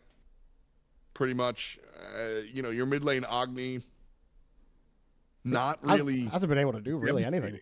Yeah. You're just completely boxed out. It's so hard when you get outranged too with Agni. Like, you got the dash to reposition and everything, but with just so much pressure with Ares and with Chiron being able to dash forward, and is that the Fire Giant for Davey? It is. They'll crash right back in on La Revolution. Excuse me. The chains will lock him in place. Terra trying to escape, but there is no escape. No, he didn't use it. It's still on cooldown. I know, but there's no escape. But he didn't press 4. He pressed 4 earlier, so technically, you were never escaping this map. That's fair. This is the only map. You can't. That's fair. You're right. Siege. I should save that for only when he ults. You're right. I'm completely wrong, by the way. Ultimate out of Seagull here, allowing the tier 2 to go the way of Team iDavy. And now we start to enter the world of Team Seagull needs a mistake, in all honesty. So now we shift focus to anti-siege. And really, these tier 2 towers are a foregone conclusion. You don't really want to fight underneath them. So we start to look at how Team Seagull fights underneath Phoenixes. And I like Najah with respect to anti-siege because he can flicker a player out. What I mean by that is he can just straight up banish somebody. He picks a guy and he ults. And that could be the Ares. As Anthony points out, the Absolution, this is a cool new item that will allow the Ares ult to kind of be a little bit negated because Terra's itemization can cleanse her teammates. However, I'm still looking to get rid of either the Ares or, I mean, a Wheelish is spooky or whatnot, but as the Najah, my job is less to kill somebody and more to get the dangerous guy off the battlefield. Well, Wukong going to escape. Will pop the ult to move back with his team. Meanwhile, a split push happening on the left side with the Hunters. And the rest of the team got to sit around and push the entire team back beyond the Fire Giant. It looks like that left Phoenix is in some trouble, and Seagull know it, but there's really nothing they can do about it. Agni rotates back, tries to do something about it, and a little bit of damage. He just sits underneath the meteors. He does not care. Team on the other side, La Revolution going down to the Awelix, and the left Phoenix does also go down. So huge wins on both sides of the map for iDavy. Rough, as a dog would say. The fact that they couldn't really defend there on the left-hand side is definitely an issue. Davey actually might be making that mistake that I was talking about. The flicker goes on to the Chiron. And I don't know if that's a good topic because as soon as he comes down, he brings down the house. 2 kills for the Horseman. The Phoenix is next. But first, served up and pushed down is Seagull, the team's namesake himself. 5 players standing tall with the Fire Giant around their waists. And 22-9 will be the scoreline as iDavy, coming off of a bye, by the way, takes down the opposition. Dare I say, easy peasy. Lemon squeezy. Ares, he was about as threatening as we thought he was gonna be. That's why he's so good, man. You can't let him just get in there and chain you early. I was a little worried. The first chain missed. Maybe he gets picked. He didn't get picked. He came right back in. He did his job, and then warped the rest of the game around him. I really think it started with Ares. It ended with the Hunters just having an insane amount of damage output. But great job overall from iDavy. They really locked down Seagull. They were not really able to get anything going at any point in the game. Rough. Yeah, it really snowballed from there. I I was a little distracted that game. I apologize. I'm trying to work out this tech difficulties. Jorby, you're streaming, correct? I am. All right. Give me like 15 minutes. I'm going to restart my computer and just kind of restart everything.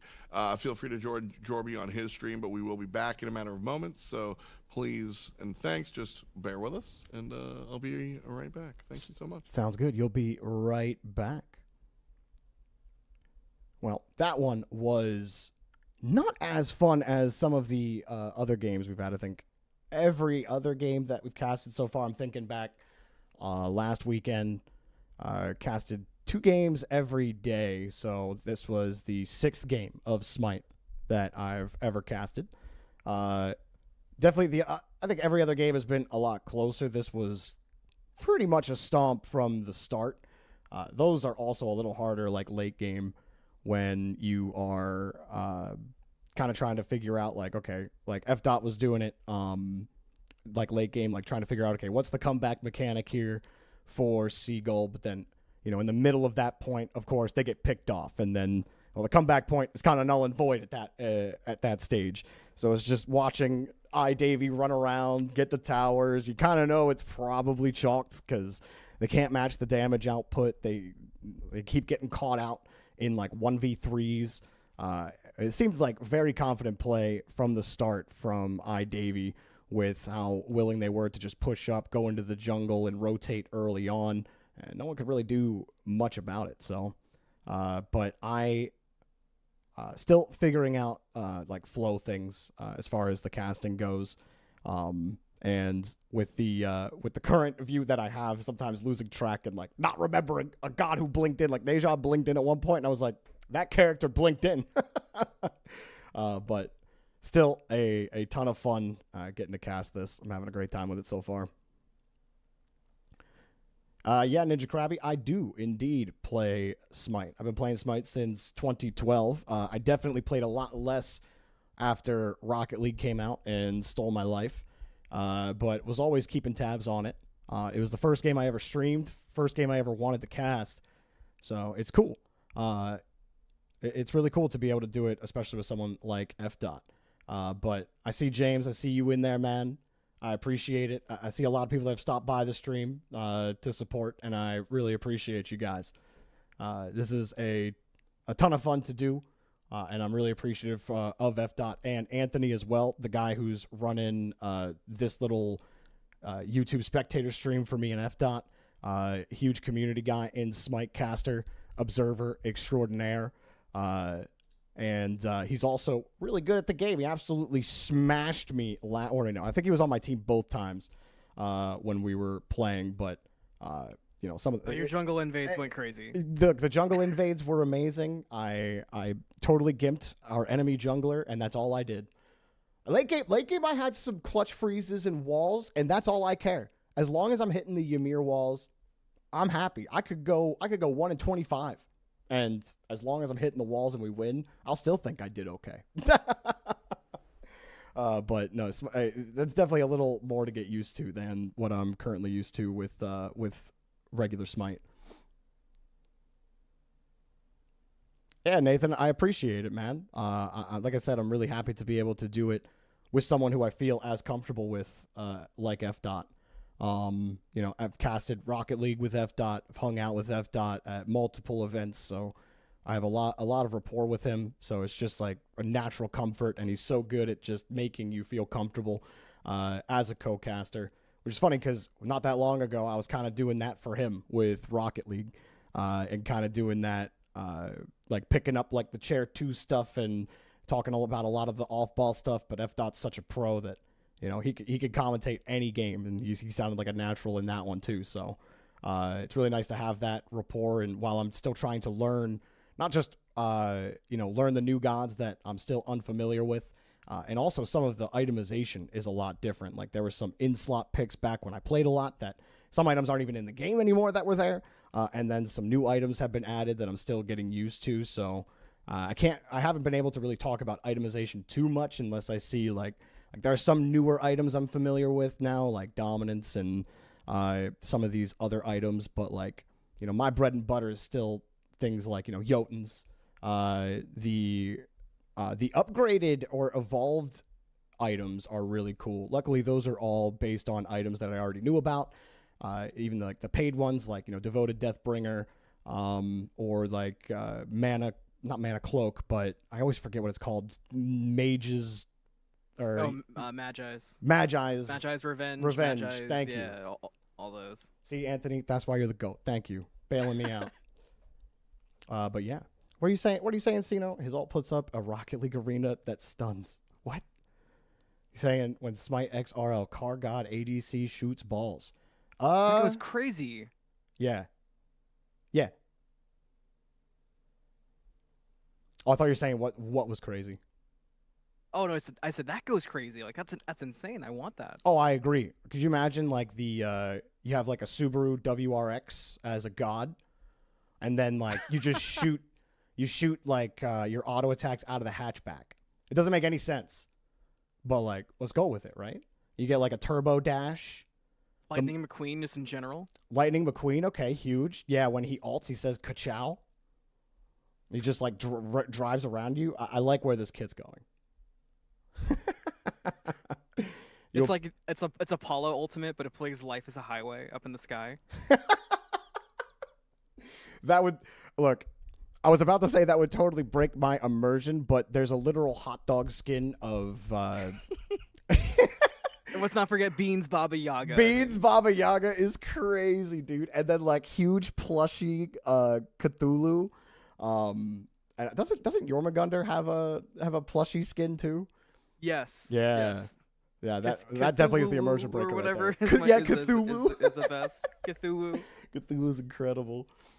Odin hot dog goes hard. Yeah, dude, and Odin's so busted right now. Soda Can Thor. That's a good one. Soda Can Thor's great. Yeah, there's a bunch of goofy skins, but I honestly I love it for that.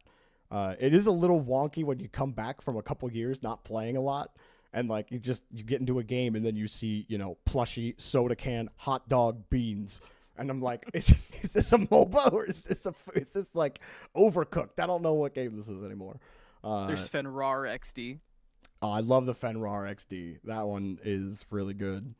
It's funny. I'm definitely like the meme skins are great, but I always find myself loving like the sweat, not the sweat skins, but like the edgelord skins. The super serious skins and stuff, because I think Hi-Rez does such a great job with their designs. Like the goofy stuff, Yeah. they do great on for sure, but they clearly put a lot of love into like the outside of obviously like the T5 skins and stuff, but all the ones that aren't goofy are really solid. So I really enjoy Smite in general. But yeah, F-Dot's trying to figure his stuff out, chat, and as soon as he does, we will keep going. I'm not sure. Let me look. Is that challenge link still from last week, or is that like an updated one? I don't have the... If you go to, I think, let me give you the link. I think it's like Smite Esports. They've got the challenge on there. Okay. Let me look. That in our chat. Yeah, link me up. There we go. I'm gonna try, assuming we are going to do another, I'm gonna try to follow iDavy versus Other the Another. It's another like Sweat Lord matchup of the EU ranked scene / that amateur competitive scene. So yeah, okay. Yeah, that has not gone the way of the or of the content creators or the fun, has it? The Sweat Lords have definitely been rinsing them a little bit. Well, especially in EU, because the EU Smite scene, it's a lot of people fall into both. A lot of the content creators for EU, with the exceptions, of course, being like the Hazers of the world, the Bettys, and all that. Like, obviously, there's them.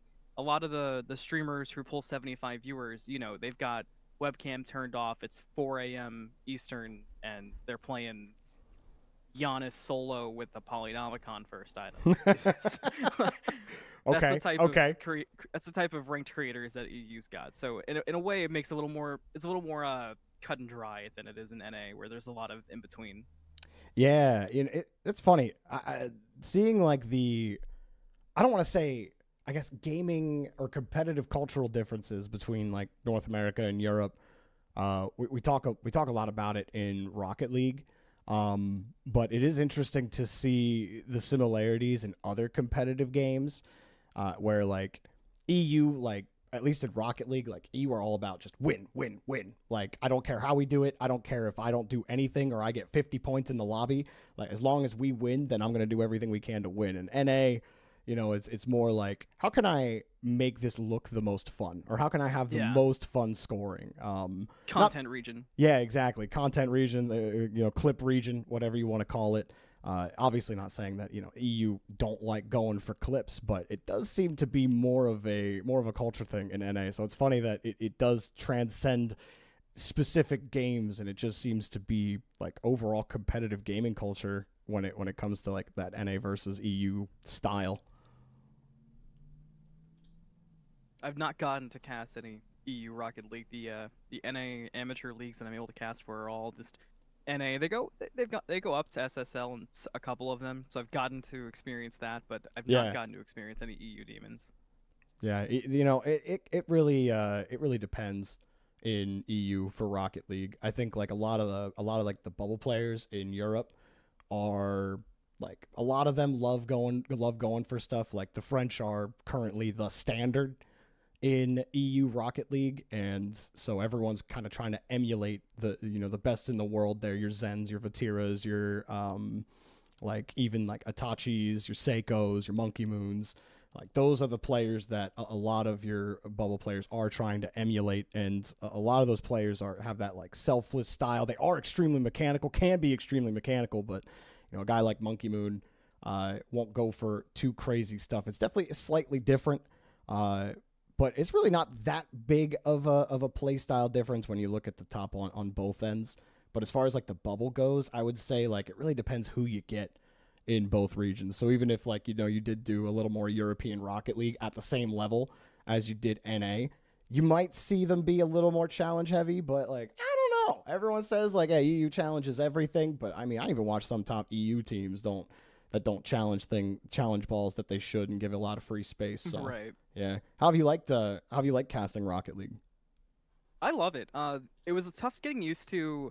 So I started with Smite, and then I was like, okay, you know, the Smite scene is pretty competitive with casting, and I'm doing okay, but I felt like it would give me a lot of value to try their games. So Rocket League was my first one, because it's probably the game I watched the second most, but instantly, like the first amateur league I find, you know, I went in naive to it. I told them that and everything, but I was like, wait, so I'm running my own production here? Like, I'm doing my own camera. I've got to set up Barrel. I got to set up Carl. Like, all right, give me like 5 minutes, you know?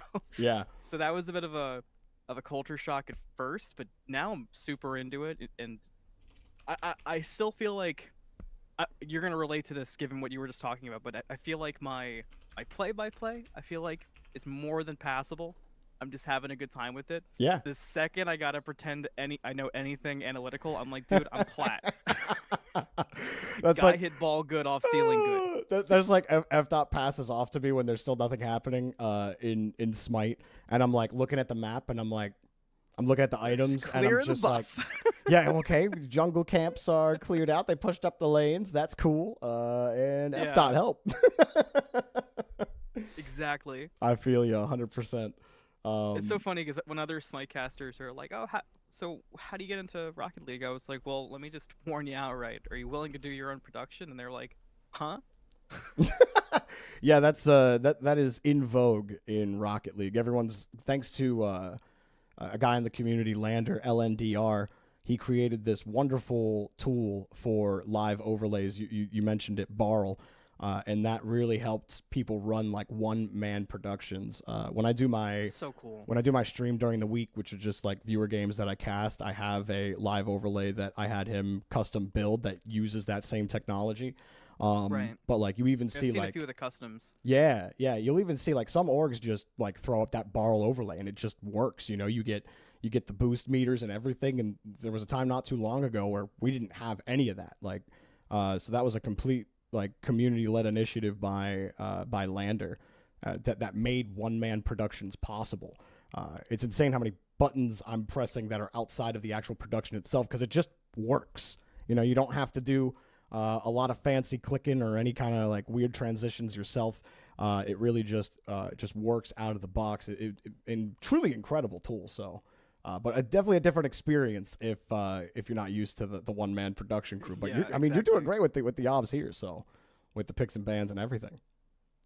Appreciate that. Yeah, I'm trying. The 3 seconds is tough, just because like every now and then I'll be like, oh, they're already deep in this conversation. Let me just pretend I'm hovering beside them on time. You know? Yeah, a little weird. The 3 seconds. No, it was great. I love that when we were talking about Ares, and then we were done talking about Ares, and I'm just seeing No Escape up on my screen the whole time, and I'm like, fine, I'll keep talking about Ares. I don't care. He said hover, no escape. He did, and then it was still there. Did they buff that damage recently? I do not remember it being 500 base damage at max.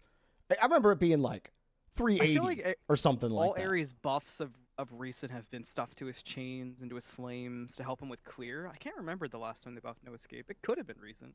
Because maybe it always was that way. Because as long as I can remember, Ares has always done a ton of damage. Well, I can't imagine they would have buffed that aspect of him. But yeah, it's funny when you talk about casting Rocket League and the play-by-play and stuff. I find that and I noticed this when do you remember the game Battle Right, or do you recall that game at all? Yeah. Yes, I used to cast Battle Right, which is just, one MOBA team fight the whole time. And that came really naturally to me. And I feel like, I was saying this to my stream earlier, is like, it feels like team fights are just so straightforward in terms of commentary that I feel like if you are like a play-by-play guy in Rocket League, if you came and just casted a team fight and you understood who the gods were and like what the abilities were doing, like casting a team fight is really straightforward. So that was something that actually kind of surprised me last week when I first started is, I actually am grabbing everything immediately. I thought I'd be tripping myself up a lot more on those, but it's like everywhere else where the huge deficiency is right now. But that was nice that at least something was going right there. Yeah, it's Smite's an interesting one, especially because Smite in particular, whatever level you're casting will depend your team fights. Because I've cast, with amateur stuff, I've cast I've cast bronze games where like if you try to follow everything and if you try to make, educated guesses, they're just not going to happen. Yeah. And the team fights go on for 4 minutes, and because you're an amateur, not every co-caster is super comfortable with you going back and forth through team fights, and you're just trying to make a 3.5 minute fight where no one's dying as interesting as you can. And I've cast as high up as like SOC, STC type of levels, and it's so weird because like in those STC games, it's so much easier because you can kind of call the fight, and if you see them back up, you actually know, they're calling off the fight. But in those lower level games, if they're backing up, there's a good chance that in 2 seconds they're backing up so that their blink can now work. That sounds like me against Bacchus and Loki in our lobbies last night. Ugh, dude. I'm still reeling from that. What was I going to say? It's funny because I've been doing the casting viewer matches with Rocket League on my stream since September. And the two things that I noticed big time between like the biggest difference between casting pros and like casuals outside of the skill level is that how much anticipation, very similar to what you're talking about, like how much you can anticipate what's going to happen at the pro level. Because if I see a guy on the backboard and I see a hard attempt at a shot coming, I don't even get hyped for it. I know that that's going to be cleared out to the corner before the ball even gets there, and he's gonna keep it tight because like he's Atomic and Atomic knows how to do that. But like when it comes to like blue versus orange and casting casuals, it's so much harder to anticipate play. So like that regular like natural buildup you try to have as play-by-play doesn't always apply because the hitting the ball where you want to hit it is the hardest thing to do in the game. Doing actually what you want to do with the ball, and that's something that casual players obviously struggle with a lot more. And so like you can't really cast the same way. There are some times when like they really pick it up and every touch is going exactly the way they want it to, and like there are a lot of those moments, but it's definitely a lot different. So I find myself being quieter a lot of the time because things that I may be calling because I see a guy sitting in midfield, he's going to get a free ball, but I don't know if he's just going to dump it back into the corner, where versus pro play is a lot different. So it's definitely a lot of fun to like see those differences, but also like those similarities as far as game flow goes, despite the games being so completely different. That's something I've had problems with in Rocket League a bit, where it's kind of like that, but I have the almost reverse issue of you, where I'm watching it and I'm like, all right, I have seen this play out. Like you said, they're probably going to get the clear off in the corner. I can probably not have to call play by play, but because it's, GC2, there's a good chance the ball just accidentally goes in. So then I find myself doing this, like, I'm calling every little thing. And then my smite brain's like, you don't gotta call everything. Sometimes you just can talk over the kill, and it's hard to find that perfect balance in between. It's a wild brain nod, Yeah, no, it definitely is. It can be difficult when you want that expectation and then it doesn't get there, and especially if you're still getting used to like the like understanding like all of the nuances of the physics. And like understanding why something didn't work to me was like the best thing I did was just like completely hammering in like, if you see space and like the ball's coming towards you, more times than not you want to bring the ball down. So you want to soft touch. It's like, well, how do you soft touch? And just having that knowledge, knowing how you soft touch the ball is you can point out like, well, he either tried, but he like boosted into it, so he applied too much momentum to it. Like knowing and understanding those aspects, I think really helped me to like bring that nuance into the casting, where you're not necessarily saying that, but your brain instantly recognizes why something happened. So like you can either like move your eyes away from that and see what else is coming, if that makes sense. But yeah, just like with both games, knowing that nuance. Like watching Carl while I'm casting and trying to watch the map and look at it that way and try to zoom out a bit more. Yeah, watching the map is hard in Rocket League because of the 3D aspect. Something that helped me early on in my casting, and I don't do this as much anymore, is I would just watch on autocam and just sit on the wide view. So I wouldn't look at player view. I would just look at the wide view so I could see the whole rotation, so I could be ready to anticipate what was going to happen. And to me, that's a better map to look at in Rocket League than the mini map, because you really need that 3D aspect. Because you can see on the map he's like back against his own wall, but where on the wall is he? Like, is he against the wall on the floor? Is he high up on the backboard? Because that will completely change like the potential outcome that might happen, or how you might approach it. It's like, oh wait, he's out of position. He's about to get dusted here. So like those types of things. So yeah, I would say like mini maps for casters, no go. As far as Rocket League goes, the map is small enough to where like if you do pull out, that's if you have your own observer and you're not the one like actually observing. If you're the one observing and casting at the same time, that's a little bit of a different story. But it does come with like when I watch player cam, I have a pretty decent idea of how teams are rotating. So like I see second man go up, I'm like, where's third man? He should be there. I'm like, oh nope, he's back in the corner, and that kind of thing. So it's just like the mini map and stuff, I think will give you less information than you're hoping for. Is the way roundabout way of saying that. Zoomed out like on the side, like kind of casted exactly where. That's what I was thinking while he was saying that. Like a basketball commentator would commentate from, essentially. Yeah. I am all the way zoomed out. Like I'm honestly with the eggs when I commentate. I wish that there was so like Smite has a button U that cuts all of the trees down. I think it's by default, so it enables all of the foliage. But when we're looking at the Smite game from our vantage point, we don't see that. I wish Rocket League had a button that I could remove the cage, and I could just see through the walls, like 100% translucent instead of the. It feels like the map is in a cage for the ceiling and the walls, because watching from that side gives me. What happens is I usually just sit there. And then I will move the camera, like I'll sit directly at the 50, looking laterally.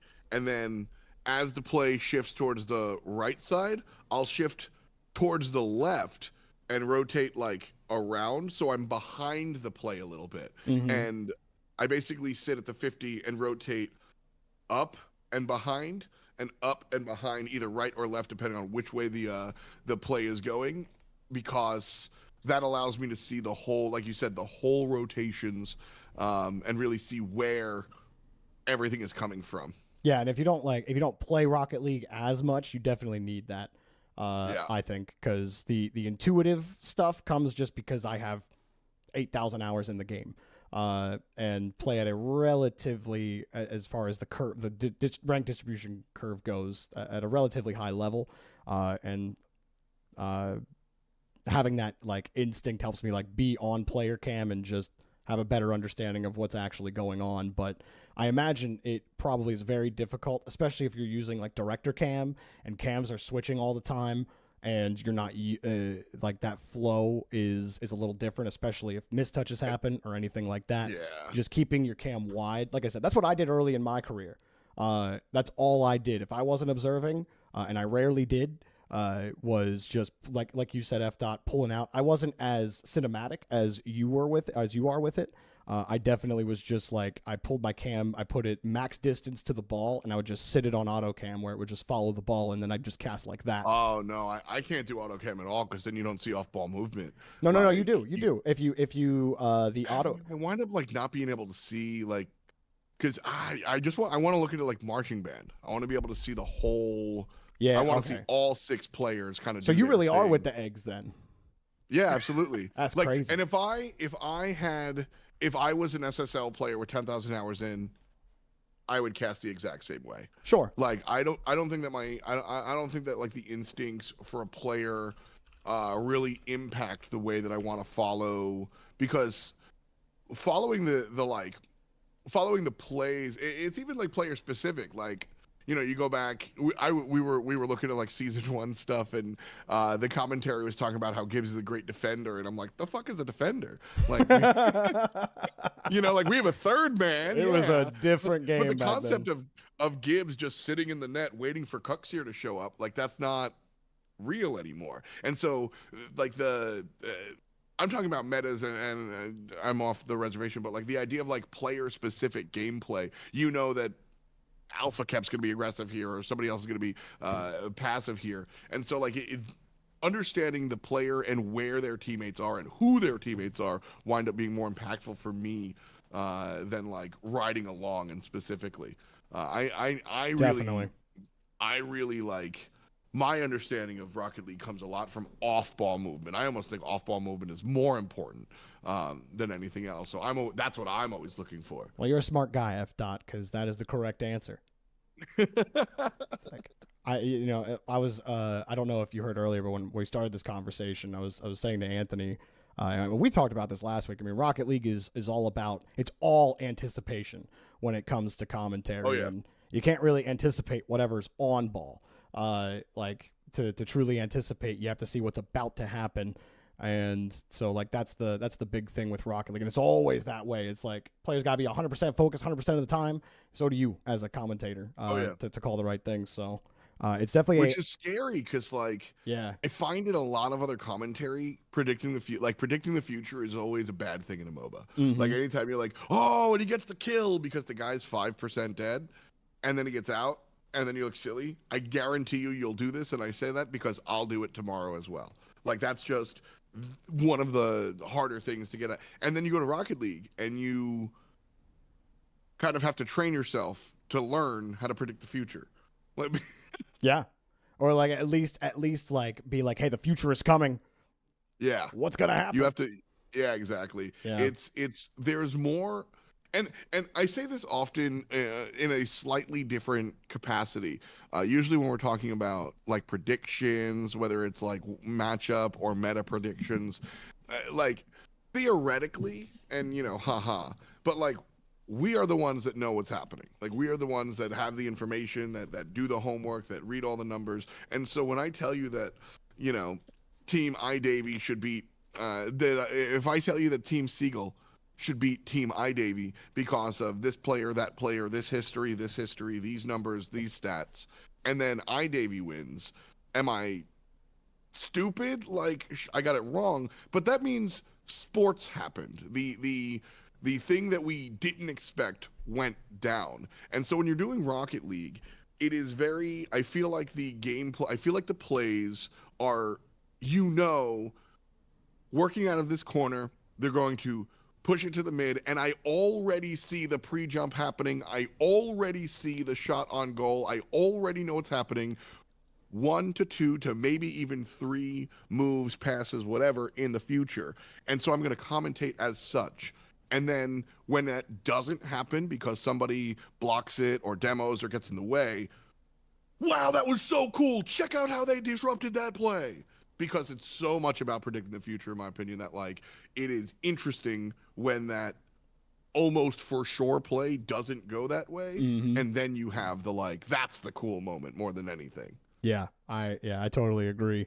It's so funny because the anticipation that I feel sometimes when we've been casting these Smite games is like they haven't really gone the way that I may have expected them to. Although Anthony made a good point earlier when he was talking about like there being pretty big differences, you know, between high level play and like your casual / content creator level play, and like the things that, you know, he was saying that he would expect to happen in a game of Smite at a high level doesn't necessarily go that way at like this level, which made me feel a little bit better about it, having only spectated mostly pro play and only played with other casual players. It's definitely a lot different.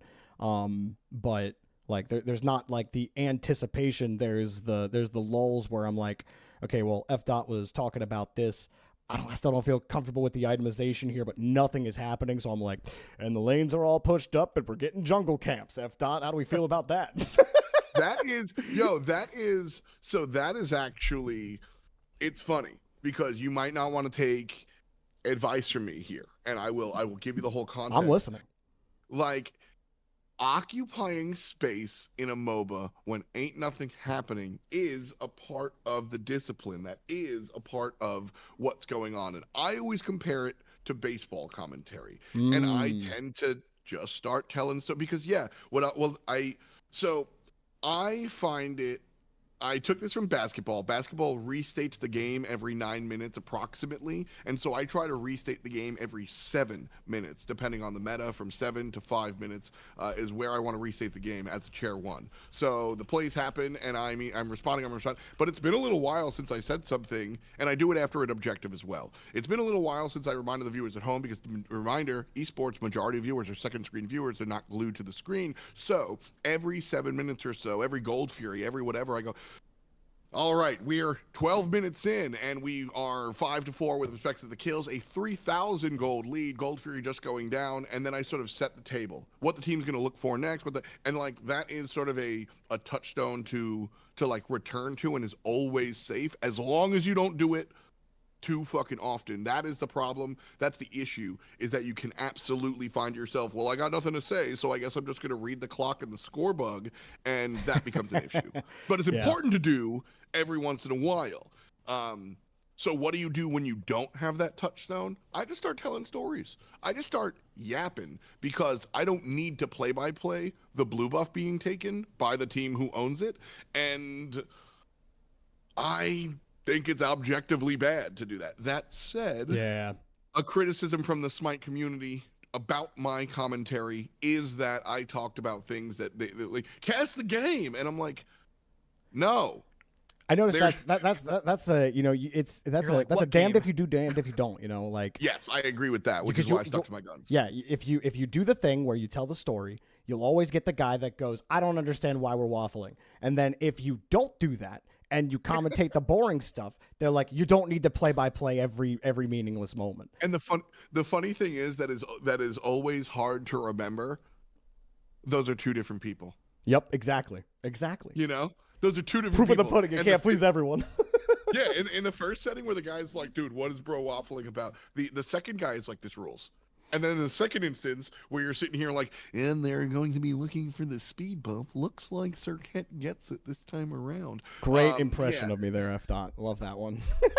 The first guy is like, this sucks. And the second dude is like, I can't wait to hear them talk about the mid-camp takedown. Like, you know, so like, it's totally like, damned if you do, damned if you don't. Excellently well said. Excellently well said. Edge of their seat, waiting on your take on dominance. Excuse me?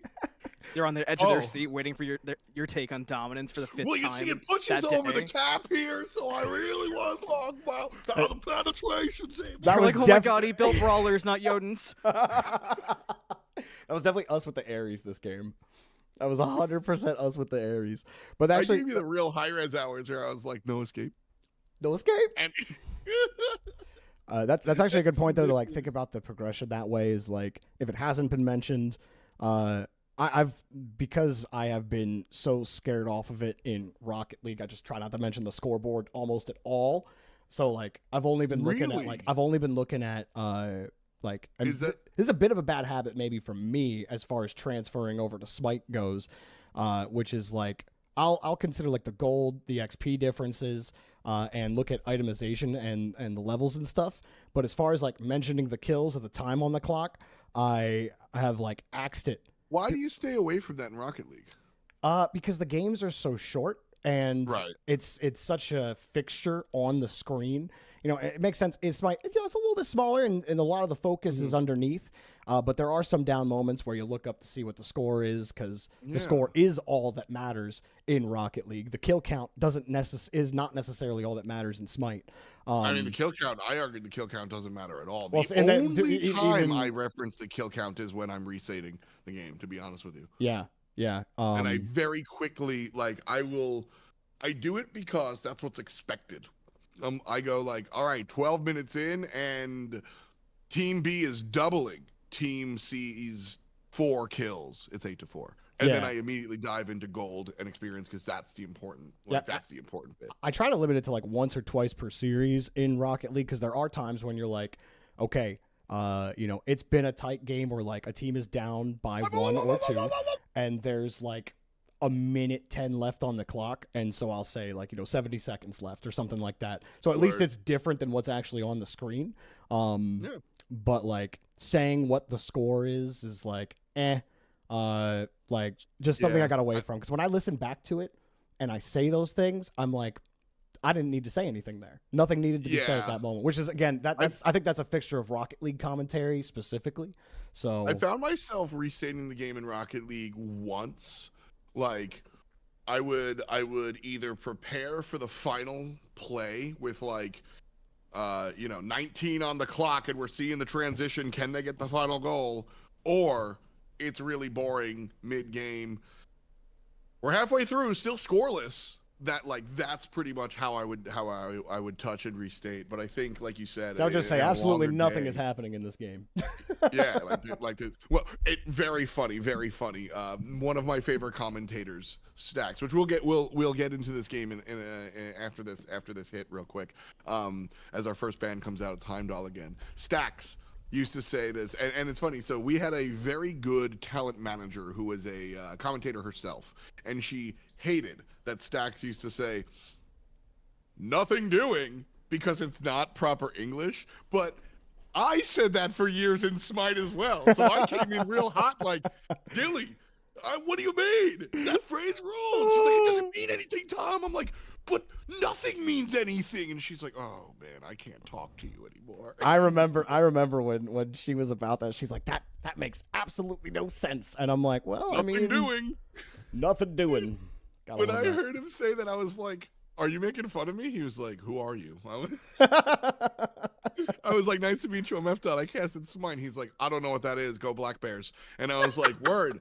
I say nothing doing all the time in my commentary. Oh, It was the beginning of a beautiful friendship. Stacks, to this day, one of my favorite people in esports, puts a lot of love. Stacks, last bit about Stacks before we move on, because I just love this man so much. Stacks coaches his local high school esports team, and out of his own pocket built their computer lab, and then recently they for some reason could not play at the school, so he had the squads play their games at his home. yeah, that was true. Like- That was true 2009 esports right there. I love that.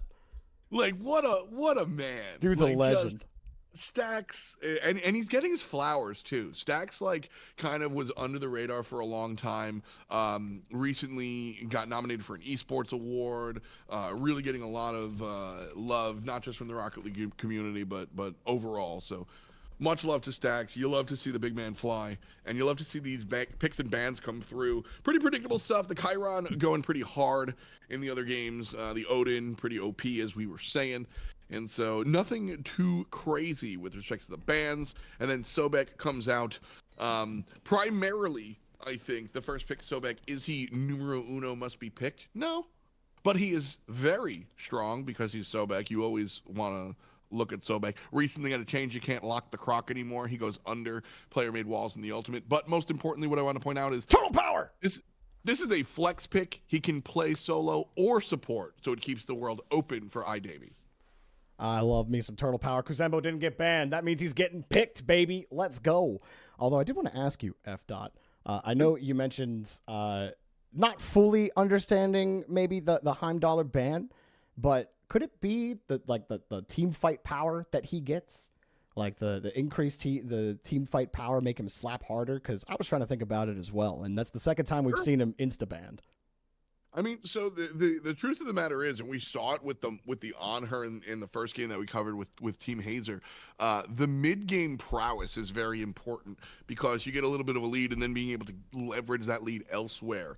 And with a character like Heimdall, he's going to excel in the mid game and the late game because he just gets free power, and he specifically gets free power around the players, like you were saying. Every person he's got vision on gives him power. So in that regard, yeah, he's essentially getting, I think it's 30 power maximum. He's getting like half a free item in a team fight. And if you start fighting, 30 power is a lot at minute 12. And if you go 5-on-5 or 4-on-4 is more likely in you fighting over the Gold Fury or the Stygian Beacon or something, that 30 power is a lot and will impact those team fights. That is a huge point that I didn't give thought to, and I think you might have nailed it, Jorby. And then Neath getting locked in as well has been relevant for all 12 years that she has been in Smite. Just has the do-it-all kit for an ADC. You got the kit synergy with her little circles that burst damage out with her 1, and then obviously the 2 for extra sustain. Makes her pretty hard to nail down, especially with that leap. And then the global as well. Obviously you need vision for it, but Neath will always be a solid pick no matter what meta we're in. At least the last 12 years have taught us that. So it looks like that Athena. It is Athena banned. Yep. And my music Athena. just started. I have the Smite music on in the background. I just have the playlist going, and the all right, every god is selected. We're getting in-game little track just played, Yep. and my whole body just like my heckle stood. I was like, wait, did I miss something? Cthulhu's in. Oh, there's your boy. Cthulhu, let's go.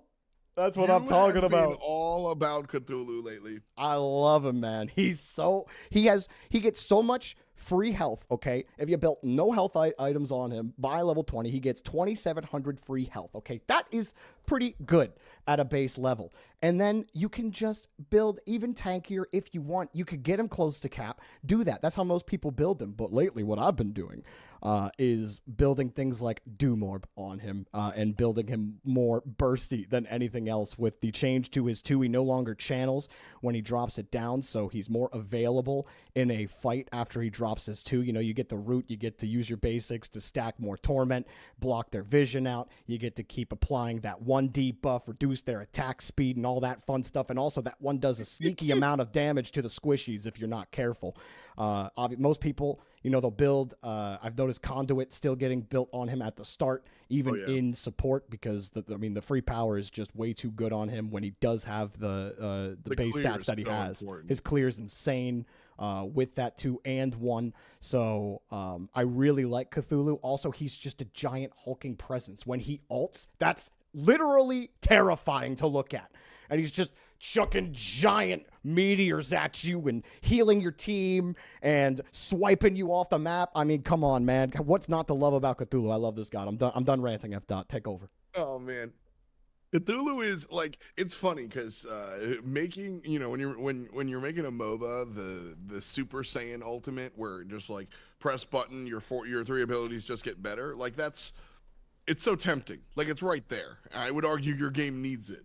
But like, what god would you do that for? And Cthulhu came, and it was like, of course. Makes sense. Yeah. The Lovecraftian horror, absolutely. Yes. I love I think it's actually pretty low impact gameplay, but Cthulhu, his paranoia passive or whatever it's called, like you start to see tentacles, but you start to hear sounds that aren't there. Yeah. that was I love this little touch. You start to hear blinks, you start to hear Loki invises, and you're just like, are they coming for me? What's happening? And I love that sort of like outside the lines, like haha nonsense. So really big stuff. I want to point out the double competition, the double hunter composition here for iDavy. And so that Cthulhu, you brought up the attack speed slow. Beautiful choice here. Which might have come before the ROM. I think it did become before ROM, yeah. Yeah. Could they be familiar with iDavy maybe? Because they ran double hunter comp last time. It was just a Chiron instead of a Neath. Yeah, it's definitely possible. And like the thing is, like Neath, I would love for a strong player to tell me I'm wrong here, because I'm not married to this statement. But the idea of Neath as a primary hunter, as your go-to, I hate this phrase in Smite, ADC, but like your ranged basic attack carry, Neath, I mean, she got some love a couple of years ago with the attack speed being stolen on the 2, but she's not ROM. You know, she's not Hachiman. She is a mage. She's an ability-based character. Like, Look, that 2 sustain is so good, though. I mean, it is. It's fantastic. And I know she's going to go middle lane. So would she... The question that I'm postulating here is because I don't know if I pick Rom into the Cthulhu. I don't know if I go double hunter into the Cthulhu. But with Neath picked instead of Rom picked, I don't know that I feel confident enough to put Neath in the duo lane and then go somewhere else. You know what I mean? Little issue here. We'll get that fixed, Anthony, real quick. But yeah, I don't know if Neath can effectively play hunter the way that we want that duo lane to go. Know what I mean? No, So yeah, for sure. That's kind of my thought there, is like picking Rom into the Cthulhu is questionable. And I think that might be the reason why. Or not ROM, but double hunter into the Cthulhu. Yeah. Locking in the ROM anyway, maybe just the comfort, maybe pure confidence, right? Especially at this level. We got this back up. Let me pull this back up. And okay, there we go. Sorry, I had to do a bunch of changes on my screen, but we are good now. No, it's good. We didn't die. I'm lost. Oh, yeah, refresh. Anthony, you good? Yeah. I thought we were in game. We are in game. We are. Yeah, just I was refresh. Oh, you know what? Yeah. I know exactly what happened. Okay. Never mind. Sorry we about are that. Good. No, we're totally good. Don't worry, I rewinded. Nothing happened. No minions died yet. It's 100% on me. It wasn't even you. But all right. We ready to go? I think we're good. Yeah. Think so. I'm a little laggy on my end. It's same chopping okay, up good. on me. So I don't want to dance to Anthony's misfortune, but it's not me this time. Yeah, not you this time. Huge. So I'm feeling good. That's what okay. a day. That's, what a day. That's okay, Anthony. Oh man, that's too funny. Dude coughed and sneezed and farted so much my PC just had enough. Dude, I need a cough button because I'm always making gross noises. Make sure there's and no. I, like halfway through realized I was like, oh, Jorby's stream is just like getting all of me. Got it. Yeah, I am. It is chugging like it's 2006 right now. Oh but boy. No, that's okay. It's slowly figuring itself out. Like we're figuring ourselves out here. I am curious about because I see Kuzembo banned every time. He's been banned every time we've casted one of these. So we finally get to watch the turtle play. And I've definitely played against the turtle a couple of times. I like the displacement oriented gods. You know, the amphibians in particular. High Res apparently loves making them displace oriented. Reptile, amphibians, whatever. Aren't some reptiles amphibians? Or are those two distinct different categories? Don't give me silence. I was just gonna let you roast. No, bro, that's not what I need. Amphibians are not reptiles, no. But like a turtle is in the water. Yeah, but okay. Well, wait. What is the definition of an amphibian then? I mean, very clearly, amphibians are ectothermic, amniotic, four-limbed vertebrate animals that constitute the class Amphibia. That's In a a broad really- sense, it's paraphyletic group encompassing all tetrapods, excluding the amniotes, and all extant amphibians belong to the monophyletic subclass Lysamphibia, with 3 living orders: Anura, Urodela, and Gymnophenia. That's a really So, I mean, roundabout way obviously- of saying not turtle. Yeah, pretty much. Yeah. Come on now. Okay, well, All this is obvious. fair enough, you know. Well, I'm just happy that he's in the game with Sobek, and while they might be completely different on the evolutionary spectrum, they're right next to each other. Oh, well, they're across the map, but you know what I mean. They're on the same map. Okay, this isn't going well for me. Getting pushed back a little early. So amphibians also have displacement abilities, and so you're right there. Thank you. That's the only similarity that they have. Terra comes in and gets a little stun off. Rom got to punch a little more. Oh, you in. can Duo's see pushing now. up a little bit more. Oh no, I've been able to see. It's more so that our FPS was CRT It levels. was chugging, but it seems to be good now. Yeah, I say CRT levels, but the FPS on CRTs was pretty clean. Pretty high. Yeah, We love interpolating video. true. But now we have frame gen, new tech. That's cool. Oh, rip. Nope, we're back. Oh, No, okay. I gotta refresh. This will help you make those decisions a lot quicker if it was going this slow in game. I see they're just getting pushed around by Kuzenbo right now. Oh no, I've clicked the wrong thing. Come on! I have reset. I am good. We are strong. Okay, Okay. I'm gonna try to refresh Thumbs here. up. Wait. It's figuring itself out. Okay, I think we're good. We are not good. We are not good. We are. Oh boy. All right, let's click this. A turtle will make it to the water. Right now, we are trying to figure it all out. Yeah, we're making our way to the Kuzenbo ocean. being highly contested, I think, has a lot to do with just how well he fights. This is a brawler meta. I don't mean like brawler beat stick. I don't mean warriors or whatever you want to. I mean like you are just fighting. You're fighting over the Stygian beacon. You're fighting in dual lane over those duos. That's usually just a 2-on-2 of the dual lane specifically. Sometimes the jungler shades over to ensure it. Sometimes very rarely the mid laner will shade over to go for it. But if you have a 4-on-4 fight for dual lane neutrals, it's most likely going to feed into an actual gold fury kill. That Stygian beacon is incredibly important, so we see 4-on-4 if not 5-on-5 fights. With the teleport, teams are prompted to fight a little bit more often as well, and so there's just so much fighting. So characters like Kuzenbo who fight well, obviously they punish you for landing your abilities with the spiked shell and stuff, excuse me. This is a character that likes to fight. And so your point about the Heimdall earlier was so smart. And I think you really sort of hit the nail on the head and alluded to the larger idea that everybody is fighting. And so we are looking for these characters that can fight early. The turbo late game ROM style pick still has a place as Ragnar's playing the ROM, and we've seen some success. But the hunters are generally going mid, or not mid lane, but mid game, and I think we see that reverberated throughout the map of the compositions. It looks like as I'm trying to get it, their duo pushed up Ragna. They got the Ragna kill. I saw Cthulhu ult earlier, and he confirmed the kill in the solo lane. As I'm trying to, or my stream's trying to figure itself out here. I'm hoping it'll be smooth. I don't think it's going to be the highest quality, but it'll be smooth in comparison to whatever YouTube is attempting to do. All right, let's try that. Give me a second to pull that up. It already does look. And cleaner. Discord won't have a delay, so 720, but no delay. Huge. Hey, we like that. Okay, this is already looking better. Give me 1 second while I get this set up on my stream.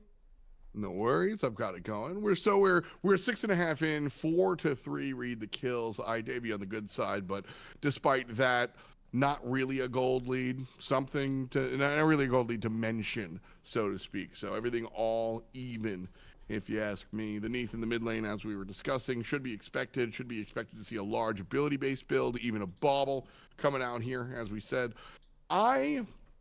Transcendence without the cooldown on it really changes the item, and I'm not in love with it as I used to be. But Klino getting ulted from the mid lane, and the follow-up damage is good. with the kill. And the Bulgarian gets 2 pulls. Other the another is here, but it goes the other way. The 1-for-1 trade despite a great matchup. And Jor gets the last bullet in the brain. Double kill for the mid lane Thoth. And all right, we are up and good. We're good. Nice. I got it up. It's on the stream. We're good What's to up? go. Thoth got a double kill. That's sick, F. Dot. I'm back now. I'm looking at the actual game, so we're good now. Were you having trouble? Never mind. We're good now. But yeah, I am. You know what, F. Dot? You keep talking here while I regain my bearings. Word, no worries. I mean, that one is no kill is not important, but that kill isn't really that important. We saw the kill on the right-hand side. It didn't really lead to anything. Cthulhu, the one who died, is actually getting the totem. So hurrah, hurrah. Jor is 4-1-1, but he doesn't seem to have the information to how to transfer that. Not really on him, as the 2v1 goes the way of the other team, the team other the another. Yeah, that's a really tough one to say. Yeah, Team OTA, on the other hand, finds the 2v1 on the left-hand side. They're also finding a 2v1 in the mid lane, but Davey's able to get on out of there as well. Still lurking around it, though. And in a little bit of trouble getting knocked up. And going down. Ark gets the kill, but another on the Thoth gets another kill. The Bulgarian on the Dodgy takes down the Awelix. And Ark, he was running his own game in the first game that we casted him in, but not so much success here early on, getting picked off. Not quite. Not quite the look for him just there. The Watcher's Gift on the Terra. The starting item with respects to the support has been an interesting conversation. I have believed in War Flag since before other people believed in War Flag. I just feel like upgrading it to Spartan Flag, and especially on initiation-oriented supports. You go in, you blink Cataclysm or whatever you're doing, and everybody who wants to fight on that center spot gets 10% more power. Yeah, bro, sounds supporty to me. I love this item. We're seeing the Sentinel's Gift, kind of be picked up as well, and I'm unsure as to what that brings otherwise, but You got grabbed. Baby. Bye-bye. Bye-bye. The turtle grabbed you, and that is the end of your life. The Bulgarian will collect the kill and a little bit of extra gold. You don't get caught out like that. Nope. The thought was, early Gold Fury. I mean, why not? No one's around. Only Neath. You get that kill. Davies down. Ragnar can't really contest. Well, Ragnar with an ultimate might be able to contest. This is, level 10. He doesn't want to go, though. No, but he's got the ultimate. Like, he does. It's not a Vulcan ult, but you still gotta be a little bit concerned about the ROM ult here. So Team OTA gets it no problem, quickly finding themselves up 3,000. Important bite back. One goes the way of blue team, Jorby. And that is what they need to be looking for sure. And good for the Awelix to get out of there instead of falling down to a trade. Neath also has to be careful here. Starting to lose health, just avoiding that last attack. And maybe being okay. Actually, Sobek decides to come in and take out the turtle. Okay. He's starting to lose some health. He's pulling him out. He's trying to retreat. Some health comes in, but no. Another takes him down. The turtle lives another day, but does he? Sobek pulls it back. Terra trying to keep him trapped in the earth. Linked up. Turtle pushes back into the tower. Terra will escape, and the turtle will also escape. So a lot of action there, but no one actually able to get the trade. Kuzembo does get forced back to base. Such an important play here from Other the Another, the namesake of this team in the middle lane. 6-1-2 on the artillery mage, and just excellent heads up play. A lot of times I can tell what was, like, I can see, like somebody with synesthesia, I can see communication, and that I saw the communication. Some Turtle Man said help, and OTA dashed immediately. Like, yes, the Thoth could have seen it through the wall, and yes, absolutely, had vision, absolutely. But that was so incredibly quick. Immediate turn, immediate route. Well played. will have an ult for ult here in the duo lane. Rom should be fine, and he will be, as Davey shades over to deter the all-in. We're still lurking around the left side jungle, though. It does look like a little bit of an invade to try to steal that buff. Now he's in trouble. Might die here. Dodgy. A little too aggressive. You got caught out by the entire team. iDavy come back at an easy kill. And we'll push back up to mid as the rest of Other the Another will try to get figured out. Go back the lane. And just try to stabilize here. That Wheelix the pick earlier in mid and then also getting the follow-up kill afterwards really helped mitigating what happened earlier on near that Gold Fury. Still down by about a Gold Fury amount plus a little if you're Other the Another. That really is hard to say. But you do see almost inching to a 4K goal lead. There's 300 gold in the favor of iDavy. But yeah, this one, iDavy definitely having to fight back a little bit from that early Gold Fury kill. They're doing their job right now. Curious to see where the next move is for iDavy, because they're down, but 3K is what like you have to fight. Mm-hmm. Yeah, and down but not out isn't even the conversation. If you do not fight into this 4,000 gold deficit, this is the last time that you can really play fair Magic, so to speak. Like beyond this, they're just going to have too many numbers, they being team Other the Another. And so you've got to make these plays despite it feeling a little rough. You're down 4K, you're down 5K, but look at the actual itemization. The actual itemization, you're looking at 3 items to 4.1. Like it is very, very close. The other team has 20 extra power, 10 extra power, 10 CDR in some cases. And then you look at your mid laner, you look at your jungler, and they're actually in the same position. So this is a large lead, but you're more at parity than you think, because the lead, of course, is spread out player by player. So you need to take these fights, you need to still be fastidious, and you need to be aggressive in looking for the objectives. After this mark, then you fall back and play defense. But right now, you still need to look to lock horns. Right, hoping to get the next Stygian Beacon, start really chipping away the towers. You already lost your tier 1 on the left side. Another Gold Fury, Other the Another on it quickly. They're checking, but the rest of iDavy are off on the other side. They're going to take down Pyromancer. So the Gold Fury will go to Other the Another at the 15-minute mark. Pyromancer for iDavy as a consolation prize.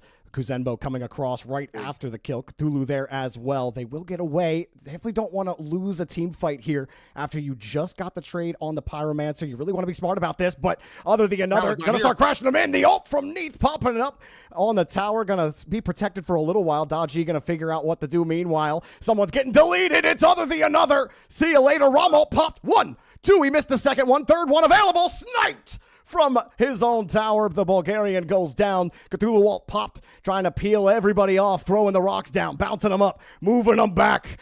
And J-Hor gets deleted by the Hachiman. Other the Another turn this one around on iDavy. Unfortunate for, well, iDavy, it's a 1 for 2. Yeah. This will open up the map a little bit, but here comes Maestro, making the transition from that duo lane, level 17 on the Hachi. And that is the impact that you're looking for out of your mid-game hunters. Transition that lead out of the duo lane, bring it into the mid or near the Gold Fury. This is the fight that you need Maestro to have the impact in, and he does exactly that. All said, Team Davey does do the right thing. They get the minor objective in the Pyromancer. That's how you're going to fight back into this. And we were talking about a 3,000 gold turning into a 4,000 gold lead, and then that 4,000 gold lead potentially turning into a 5,000 gold lead. But instead, iDavy cut it down to a 3,000 gold lead, and now it waxes and wanes between 3 and 4. Again, not an ideal situation, but absolutely a song you can dance to. And Davey, they got their shoes on. Yeah, you talked about objectives earlier, still trying to play those objectives, take the trades where you can get them. But also, if you can force this thing to be, who gets that first FG, if you can win one team fight, get the Fire Giant, flip this game completely on its head with how close it is in the statistics with the gold and XP. So you might have been getting pushed back a little bit, but you won the last fight. Can you win the next fight? Maybe contest this next Gold Fury, because as much as they've kind of stabilized F. Other than another, they still do have that lead, so they still have that threat of being able to snowball from here. iDavy got to be judicious about when they decide to team fight. The Stygian Beacon is huge for Other than Another here. I hate this.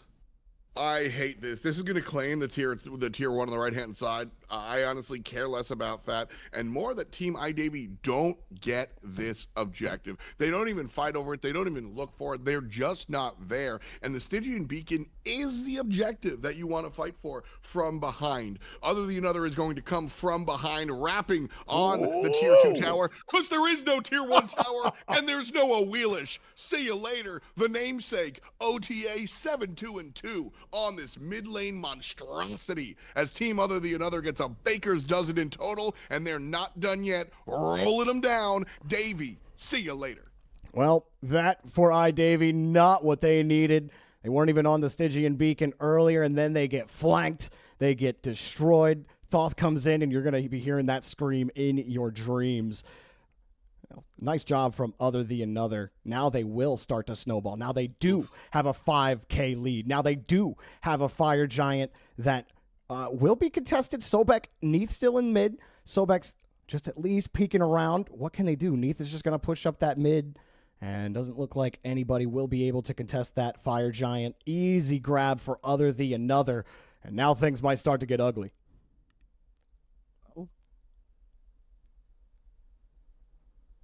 There were a lot of movies about makeovers and making ugly guys into pretty boys and ugly girls into prom queens. And this might be one of those movies, because Davey down 5,000 can absolutely take off the glasses and totally nail Freddie Prinze Jr. And I think that might be what they're doing, but if they want to do so, they've got to run through the ROM. He's level 18 now, still down, but we're going to reach level parity, where it just doesn't matter. The ult for the mid lane, this is looking good for Davey as they push under this tier 1 tower. Ragnar has the idea, looking for the objective. Davey a little bit too deep. Might have to throw in the towel here. Level 13 to this maxed out Hunter. Running around the world to get away. Meanwhile, it's a 3v1, and everyone's teleporting over to duo, but that means that everyone's with you. Sorry, Jehor. The Bulgarian will take you down. And a lot of ults committed on the left side earlier. So Neath, Rom don't have their ults. And here's Rom on iDavy, or Hachiman, excuse me, on iDavy, taking him out. That Terra just, there was nowhere to go. No. Level 13 on the Terra. I find that supports in this meta find themselves behind even more so because they are rotating even more so. I like supports want to stay in the duo lane more than ever in this meta, in my opinion, but we just covered how everything is a fight all the time. Your support is everything everywhere all at once. And so they're just not getting that farm. Level 13, unfortunately, and unable to really have an impact in these fights. It's about the ultimate. This Terra ultimate is a very big impact into these fights. That's why I think this character was picked. We talk a lot about how this is about the Rumble. And so Earth and Fury just makes your team fight better than their team fight. In fact, even from behind. So I like the thought process behind the pick. I love it. It's just, it really hasn't worked out. Yeah, not at all. Still getting pushed back. Neath ult on the Daji. Daji will ult, and that's just rude, dude. Oh, man. To make a statement, that's like stomping your boot on the curb, and you don't got much of a head left. 19. Sheesh. Team iDavy now staunchly in trouble. They're rolling them. 6,000 gold down. This tier 2 is all but an inevitability. And now we're going to see a defense under the Phoenix. If I'm Team Other than Another, I am just typewritering. I'm going left, mid, right, and going right back to the left. That is what we're doing here. You know, I thought no reason to really take these fights. I thought the Cthulhu would end up being a big difference in the team fights, but he hasn't. That aspect hasn't really ever come to fruition. iDavy were really losing the duo in the mid lane so hard that before Cthulhu even started rotating, it was kind of, you already had like the 4K lead, then you lose the one team fight. He does jump in, and I mean, they've been rolling ever since. Like, just shows you win those 2 lanes so strong, and then the solo comes in. It's almost like your win harder card. Here we get to see the Cthulhu do some work here, because Cthulhu is going to look to be the space occupier. But when you're getting these picks, when you're getting these individual kills, he simply does not need to do that. Whoa. Now, with the Phoenix time, he goes into the big boy mode, and he's just pushing players. He's not really looking to kill. He's just looking to make you walk away, similar to Ares that we saw earlier. And that's what we see here in the mid lane. Didn't really have to happen on the right side, because Hachi was just getting the kills. And now it's 5-4, and a team other than another can kind of do whatever they want. So we haven't seen that much out of the Cthulhu. I agree. 8 out of 10 kill participation for the guy, but he hasn't had to be he's the type of solo laner that creates space by playing in the front of the team fight because he's just bigger than you and you can't deal with him, sort of like a Vamana type deal, Benji style character.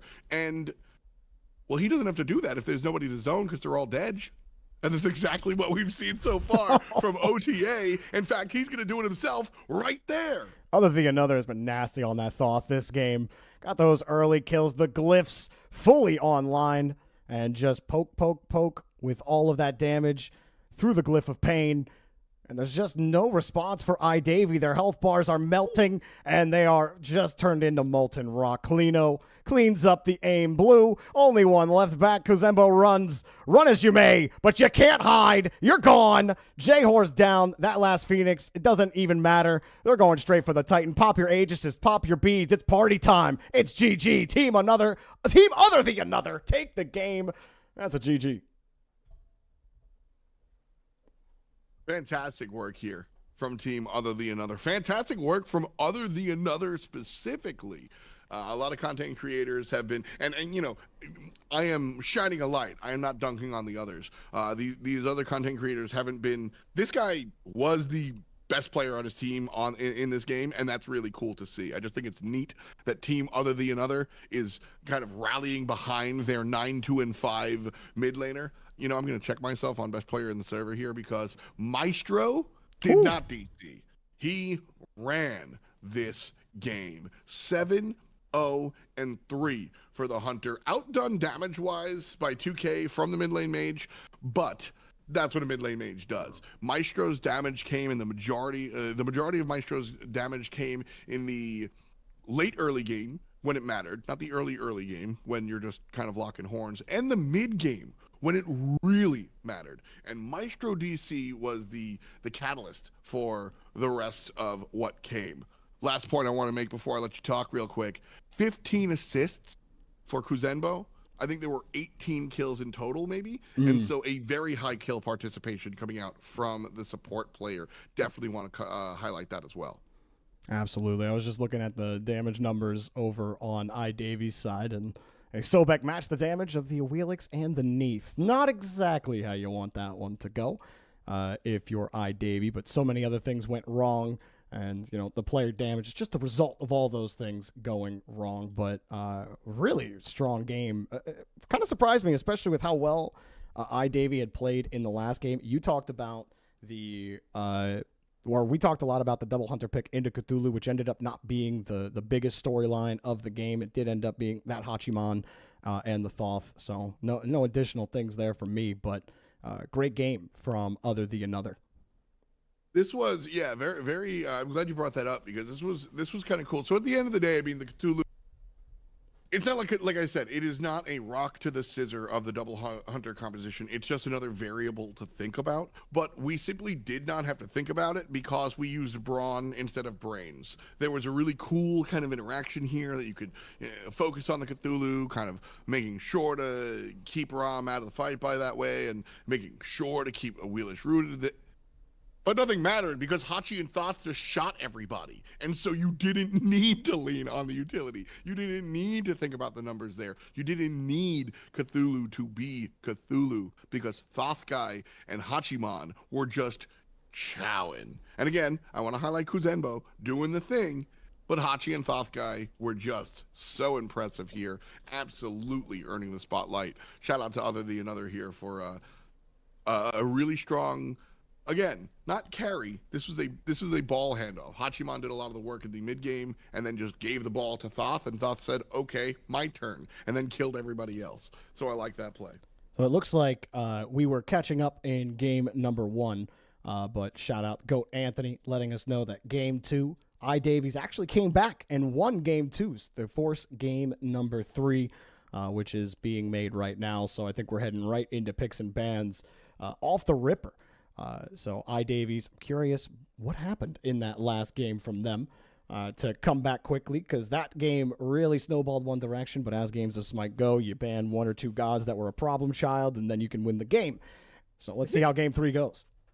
Yeah, that is fully on, me. So I apologize, squad, that we don't get a chance to watch game 2. I would have loved to see how Davey came back. So if anybody here was double dipping on Smite Game or something, or let us know, because I would love to hear kind of the ins and outs there. But jumping into game number 3 here, yeah, like you said, we might be able to infer some of the nonsense that happened in game 2 from picks and bans as a result of wanting to get rid of some of the things that kind of beat you down the first time around. So definitely something I want to see kind of develop here for sure. Yeah, let's see. It'll be Heimdallr ban first. We know that.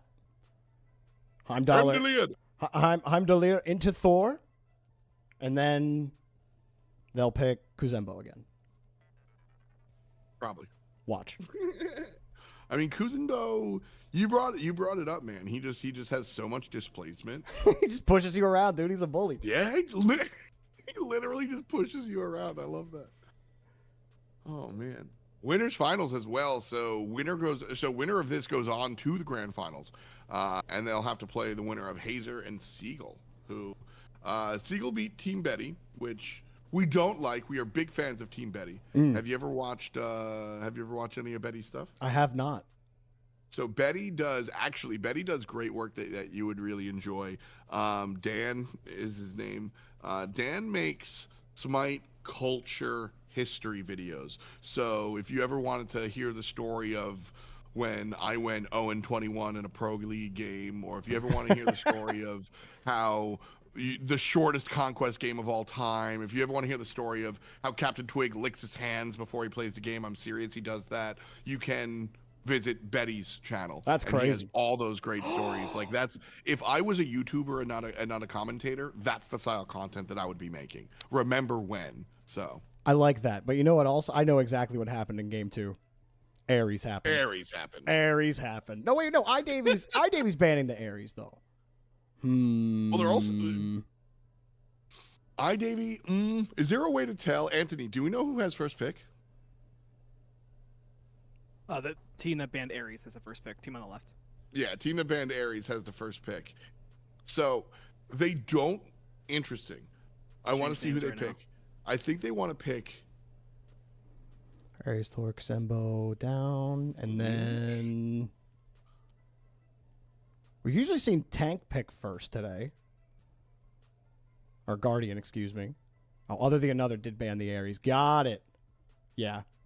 Ares Ares ran on that. Yeah. Oh, man. We missed the chain action. That's all right. I'm good. I knew it would tell us.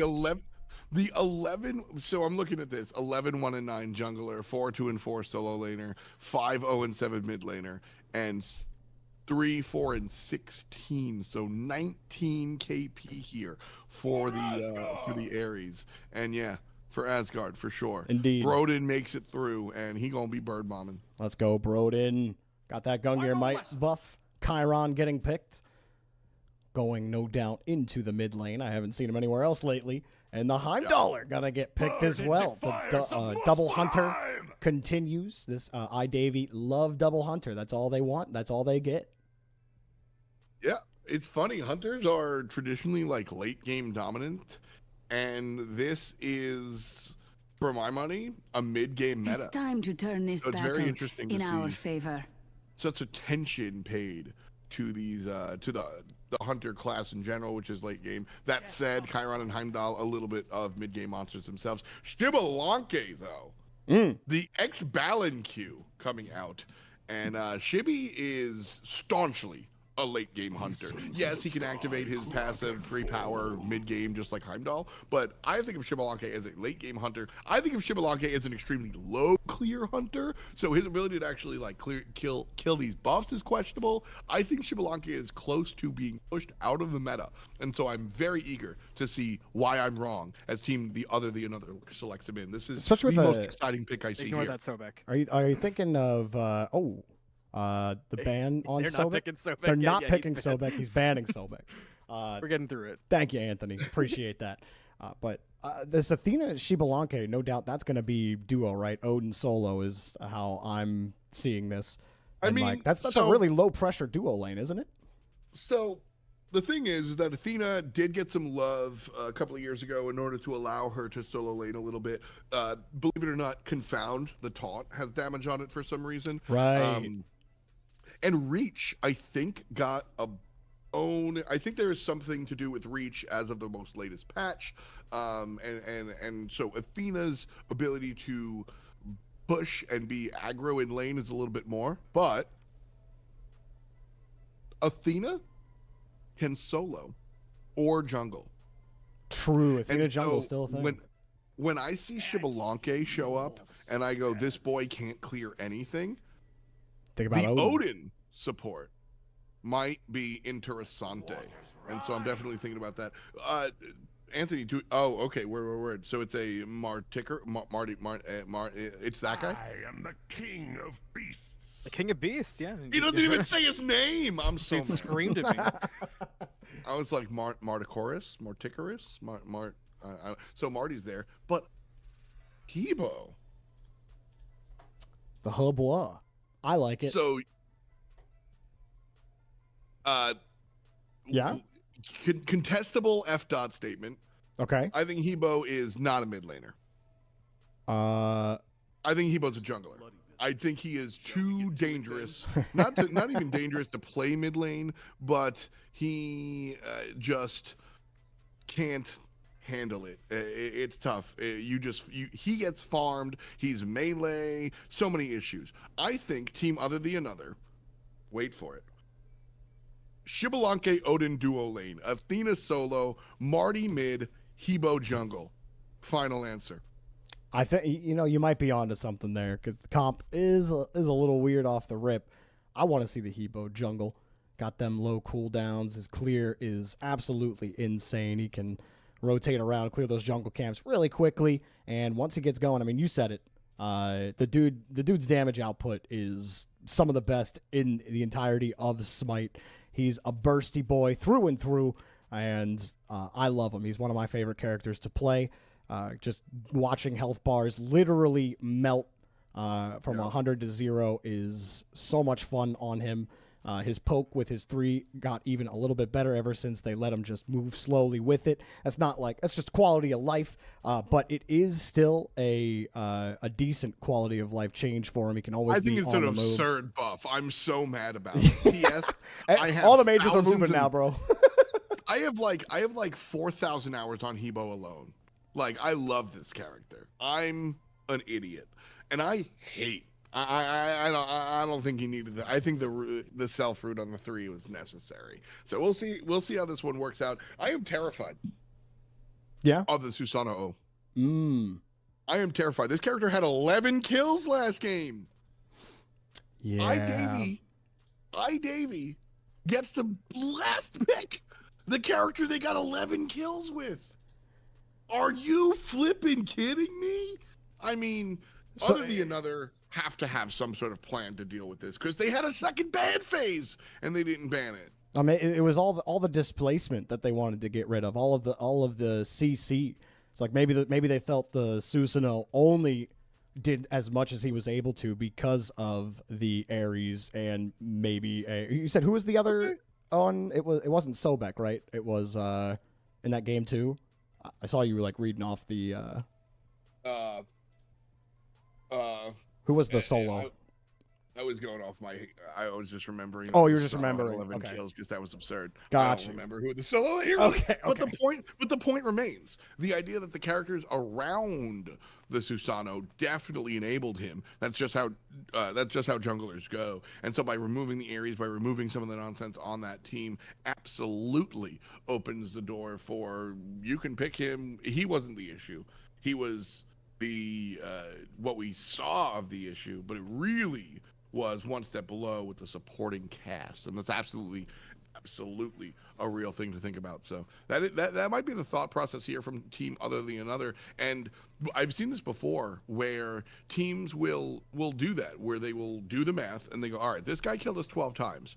But look at these supports with 24 assists. These guys are the ones that did it. Let's lull them into a false sense of security, as Hindu Man likes to say, and we will just let them pick what they want. And then, haha, you picked what we wanted. And they just farm him. And Hebo is a character that can farm Susanoo. Susanoo jumps on him and he goes, me too. And then Susanoo dies because Hebo is god of the Yellow River. And that's just the way that works. Is it just me, or is iDavy's team look really vulnerable to like rage in a cage with Odin? Like, I feel like Odin got first pick. The Dalir, the Chiron, both dashes, right? So they can't leap out of the cage early. And the Athena. Heimdall can get out with the crystal. Right, the crystal. But the Chiron is totally locked. Right. Cthulhu, on the other hand, Cthulhu can turn the cage into a Rorschach moment. Like, you are locked in here with me, idiot. And so I think that I like the Cthulhu selection. Picking the Chiron into the Odin is audacious. That's you saying, me no care. And then Cthulhu, I think, is in that direction for sure. So we are going to get the Odin solo. We are not going to see the Odin support. So I am afraid of this duo lane, or for this duo lane rather, and their lack of clear push and prowess in this actual duo lane. I think we're going to see a lot of Odin rotation, but I'm happy to see Hebo jungle. Your boy loves it. I'm really curious to see how duo on Other Than Another handle the pressure, because Athena, on her taunt now, or not her taunt, excuse me, on her passive, she doesn't get block stacks anymore. She only gets damage mitigation. Which is huge, by the way. It is huge. I personally love the block stacks. Same. Definitely helped against like some heavy hitters with some attack stim characters. Or rather, not attack stim, but like basic attack buffed characters.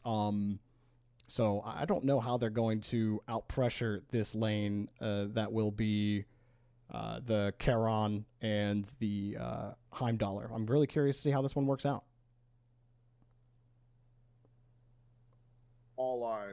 All eyes on this duo lane. I am so concerned for the Xbalanque, and I love Xbalanque. I used to do this talk show called FPL, and it was just a weekly Smite talk show. And I had this, and we used to do viewer call-ins, and you'd call in and ask your question just like Stephen A. or whatever. And there was this one kid. He would call in every week, and the first week he called in and he said nothing but Xbalanque and hung up the phone. And like, I was like, all right, that valid. Happened. And then the next week he called and I recognized his name, and so like I hung up. I was like, okay, gotcha. But then he called up later and he was like, I've got a question about the intricacies of, and I answered it and he was great. I was like, great. Anything else you want to say? And he was like, yeah. Xbalanque. And I was like, no. And it happened. He got me every week. And that is part of the reason why I love this god so much. So shout out to that guy. I forget your name. I apologize, but I will never forget your person, because Xbalanque, it was so good. What a great bit. I want to see this guy succeed, but I don't know that they have the lane clear for it. The build here is going to be Cowl, which sure, some power, some damage here. Ooh. Right away, we are seeing the Charon, though, who is known for his lane pressure, do the thing. So push those waves forward. if she wants to match the lane clear, although they are getting that lane cleared out, Athena really helping, but you have to sacrifice more abilities to the lane clear with Xbalanque and Athena. It seems like the goal there is Athena, use your 1, use your 3, save your taunt. Xbalanque just turns on his 1 and just tries to clear, and hopefully they can at least match the clear potential. But if early ganks are anything to be snuffed at, that might put them in some early trouble. They do get out pushed easily here, and the first jungle camp for duo looks like it will go to them. They do know that Susanoo is lurking, but he still blinks in anyway. Athena, he dodged the taunt. Athena might be dead here, dashes away. Charon coming in. How in the world is Athena still alive? Good night. Bye-bye. Ragna confirms the kill. Such an important, just a textbook play. Team iDavy know that they have the push, and it's kind of cute how they kind of like tenderfoot around the first 2 waves. We see Charon kind of on wave number 2, we see Charon kind of go hard, but not really. He just pushed his boat button. Like, he doesn't actually go in. So almost like teasing other than another and saying, yeah, you guys can fight. And then the camp spawns, they hit the pedal to the metal, and they have the jungler lurking. I was questioning the jungler being there because you already have lane pressure. But if other than another have any desire to even look or sniff towards that neutral camp, bang, here comes the jungler. It played exactly the way it was supposed to. iDavy played that fantastically. X of the nose, mwah, perfect. Charon trying to sit in front of these hits. Does keep taking a little bit of damage. He was missing a couple of his basics, but he is getting enough of it to force Charon back. Heimdallr sits back against him. Athena chasing him down. Charon. Dangerous invade. Still going to sit there and lurk, feeling very confident about it. Xbalanque will make sure that he can't get to it by carrying it back under his tower. Smart to get that back into safety. Athena happy to just play here with Charon, who's slowly losing his health. Heimdallr coming back in, and no problem there, like you said. Dangerous invade, but nobody gets punished for it, and OTA keep their buff. Cute little micro play there. So Xbalanque loses the gold for the purple camp. Gets the experience, which is important. Like you said, I think that's the optimal play to keep it away from the Charon. Charon essentially forces that to happen. And it doesn't matter that he's missing the wave because he's the support. And like I said, supports are generally behind this season, and that's kind of just part of the deal. So Davey allows his hunter to get a wave of solo farm, which again is rarer than we're used to. Once upon a time, for almost 90% of Smite games meta, we have seen hunters yell at their support, get out of my lane, bro. I want my solo farm. But with the neutrals, you simply cannot do that. So finding little waves here and little waves there where you can give your hunter some solo farm because you know you're going to be back to contest those neutrals is really cute. And that's what Charon does here with the spawning of the purple. I like how he kind of did 2 things at once. Oh, Hebo in some trouble. He tried to ult away. Xbalanque pops the ult for him, but it doesn't matter. He was already dead. And Athena coming back over on the ult. Nothing ado for OTA on that play. As the Manticore's I don't like it. Getting back. I know you don't. But I did it anyway. No, not you. The Hebo. Oh, that guy. The Hebo. Yeah. I like everything you do. Thank you. I don't like the Hebo level 6 with half an item invading the other person. What are you doing in there? Blue buff. What are you doing, my Why is guy? everybody invading lately? Oh, like Thuluwalt. Yep, bye-bye. Even if Klino didn't get hit before that, the meteor certainly was going to crush you, buddy. And you shut down Odin early? Okay. Yep. I thought that Odin was going to be huge, but I think you had the smarter position when you were like, Xbalanque and Odin duo, Athena solo, Hebo jungle. I feel like that would have worked out a lot better. I would have liked to see it. And it's funny. Let's say so it's possible that this is objectively the better composition. I think the other one is better, but this might be the conventional wisdom. I think let's play it. Put Odin in the solo in support. Switch it up. Warflag, and then give Athena the other. And then if it don't work, you can just switch lanes. Like, you can just say, oops, never mind. Mm-hmm. But I would have loved to see that. Klino goes for the invade here. 1v3. Has to jump away. Pulled back. I got your backpack. And Klino, half HP, still trying to walk away. You're There's done. Your Cthulhu Trollo. and it's 4-0 iDavy on the good side. Stop trying to get their buffs. You're already behind. You're not getting their buffs. I don't understand why Odin just went in there. He thought he could cheekily get away. Maybe he didn't know the third was there. He didn't, and that's the problem. Yeah. Wards are 50 gold. Yeah, buy wards, please. There's no vision in the top side of the map. You cannot be there. Oh my god, Hebo just obliterated Arc.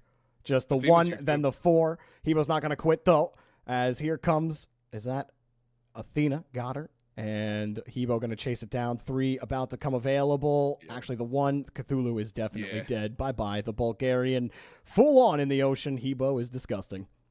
Wonderful play there. This is exactly what I expected to see out of this duo lane. Just a combat Carl. Maestro eats it as well. iDavy, captain of his team, finishes that one off with a high damage support. Exactly what we expected out of the Xbalanque. Unfortunately, would have loved to see a little bit more from them. But this is all Ragnar's lane. Just the Shibi and the Athena could not stand tall here. I liked the Hebo play on the other side. Very important. I just wish it happened earlier. I was going to say, we were talking about Heimdallr, and just looking at that cleave. You know what? I see why he's a popular pick in Europe. That cleave just feels so good. It's like having a Bologna hammer at all times. And you could throw it. I think I'm undervaluing the cleave's ability to clear the lane. I have, there's not a lot of smite. I haven't watched a hell of a lot of smite. It does put him in a risky position, to be fair. I mean, yes and no. I don't think it's overwhelmingly. He doesn't have like Neath Martichorus type clear where he just hits a button, but he is far above Jingwei, etc. And I think that's really that kind of happy spot is. I think his clear is more valuable than I have been giving it credit. I try very hard not to make I get angry when I hear commentators be like, well, in my games, bro, you're not this good. Your games aren't relevant. And so, like, I don't talk about my own games, but I don't play Heimdall, and I'm not watching Pro League Smite because there's no Pro League. So, like, my assertions of the strength of characters are kind of in the Batcave. So it's very cool. I'm so excited to see high level play here. OTA and Team iDavy are these are strong teams. People know them from the SOC and SEC, and I'm getting a chance to see why Heimdall is that guy. And it continues to get ugly for anyone facing the Bulgarian. He just takes everybody out. He had some help from Mantichorus and Athena, and they're going to go and try to contest this Gold Fury. You do only have one guy on iDavy back there. As he's going to come up, this is huge. Try to challenge. Maybe he can steal it. Sitting through, Heimdallr comes in, forces them off the Gold Fury. Cthulhu shows up as well. No. Ragnar got the kill, and what looked like might be a cheeky Gold Fury win all of a sudden turns into a disaster, a nightmare. Cthulhu, he's the center of that nightmare, coming through, orbiting him out of position. Athena's got to retreat. There's nothing left, and now it looks like iDavy will turn it around on Other the Another, and they might get the Gold Fury, but that Hebo's still lurking, and he's a huge problem for them to get this Gold Fury. Athena's ulting. They're going to still dance. Hebo in some trouble. Susanoo trying to take him down, but he's taking big damage. Cthulhu coming in to try to support. The carpet coming out, the magic carpet, but it doesn't fly, and you're in the ground. Bulgarian goes down. A huge kill. There's no more damage on the table for Team Other the Another. They all have to leave or die. Those are the only options on the table, and Ragnar picks the death option for Infrared UK. Coming back, and wow, what a turnaround. It looked like Other the Another were going to get it done with that Hebo, with the steal. Athena ulting right back in, but iDavy held firm, didn't lose their cool. The Susanoo shuts down the Hebo. Huge. Man, got a little too much dip on your chip there, champ. Couple of kills for the Bulgarian. He gets 3 kills, and all of a sudden, he thinks he's the mayor of Mayortown. Just not happening, man. Too audacious of a call for the Gold Fury. They fought themselves back. They were down a whole bunch. They could shorten it down to a 2,000 gold lead. It looked kind of cute here. OTA was finding their way back in by way of the jungle. Smite historically is a jungler-driven game, and that is a way to get back into it. Unfortunately, the Gold Fury kill was not happening, and the play was just a little too much. The inevitable happens on the duo lane side, wrapped around by the jungler, and pushed down. But OTA, I think, had to just continue what they were doing. A lot of times I say, I want them to look for an objective here. This was one of the rare times where I didn't want them to look for an objective. I wanted them to continue to poke holes in the opposition and slowly make Swiss cheese. Instead, they tried to pick up the scissors and they got cut themselves. Make sure you hold them, not blade side. As here comes a couple more blades. The Manticore's ults and just misses the Chiron by the skin of his teeth. Now he might be in some trouble. He gets turned around on. Chiron pushes him right back into the fold, and Ragna cleaves him apart with the axe. The Stygian Beacon coming online soon. Chiron will pull that Athena away. You stay away from that. Thank you very much. I'm glad you pointed that out, that the beacon was coming online soon, because that makes Martichoris's death that much more impactful. And that was his choice. As the mid laner, I think you need to be hyper aware of this Stygian Beacon. You need to not make gambles around this time. This is something you need to be present for. The level 8 Athena can't contest by herself. Her mid lane's gone, so the Stygian Beacon goes for free to Team iDavy. Unfortunate timing there from OTA. In a vacuum, I don't hate that tower dive. Maybe it happens, maybe it doesn't. You don't have all the information. The enemy's lurking there in the left side jungle, so maybe this gank works out. But looking at the map side, looking at the clock, looking at where this Stygian Beacon is, wrong choice. You hate to see it. Early game has gone exactly the way we thought it would, with the Shibalanke Athena duo getting picked on early, and then the sunk cost fallacy kicks in for the Manticoris, right? you start thinking you can push forward. Maybe you lost that. You got tunnel vision. You lost sight of where that Stygian Beacon was. iDavy are happy to see everyone else on in the mid lane, because they're taking over that Gold Fury. Charon coming in as well. This is looking easy for iDavy on the Gold Fury. There it goes. It is now over a 4K goal lead. They're slowly inching their way forward. And, not out of the woods at all for iDavy. You don't have the clear lead. You're at the tipping point where it could start to really get ugly if OTA can figure out a way to just stabilize. You don't have to get aggressive. You don't have to push in and invade. He's got to pop an ult here, as you're going to get invaded because you've been losing the battles. You're losing in the XP. You're almost 7K XP down, so you lose the buffs. Too bad. You got to keep playing in the lane. You can't get aggressive, because every aggressive push will just lead to a bigger snowball for iDavy. So you wait for the picks if they come. You try to contest the objectives if they come. But pushing up ahead by yourself, you can't be doing that. Can't be invading. You got to be careful from this point forward, because this is the tipping point. Tipping point for short. Griffin Wing. I need somebody smarter than me to tell me about this item. I am everybody wants to talk about how EU and NA meta once upon a time. It was the same game, and I'm not going to get on that soapbox this time around. But this is one of the differences that we see in European gameplay versus North American gameplay at the moment. Is this Hunter buying Griffin Wing every game, second item? The speed's good, man. You need less. You need less aim, because it just goes out so much faster. So you hit the dodge. What's not to love about that item?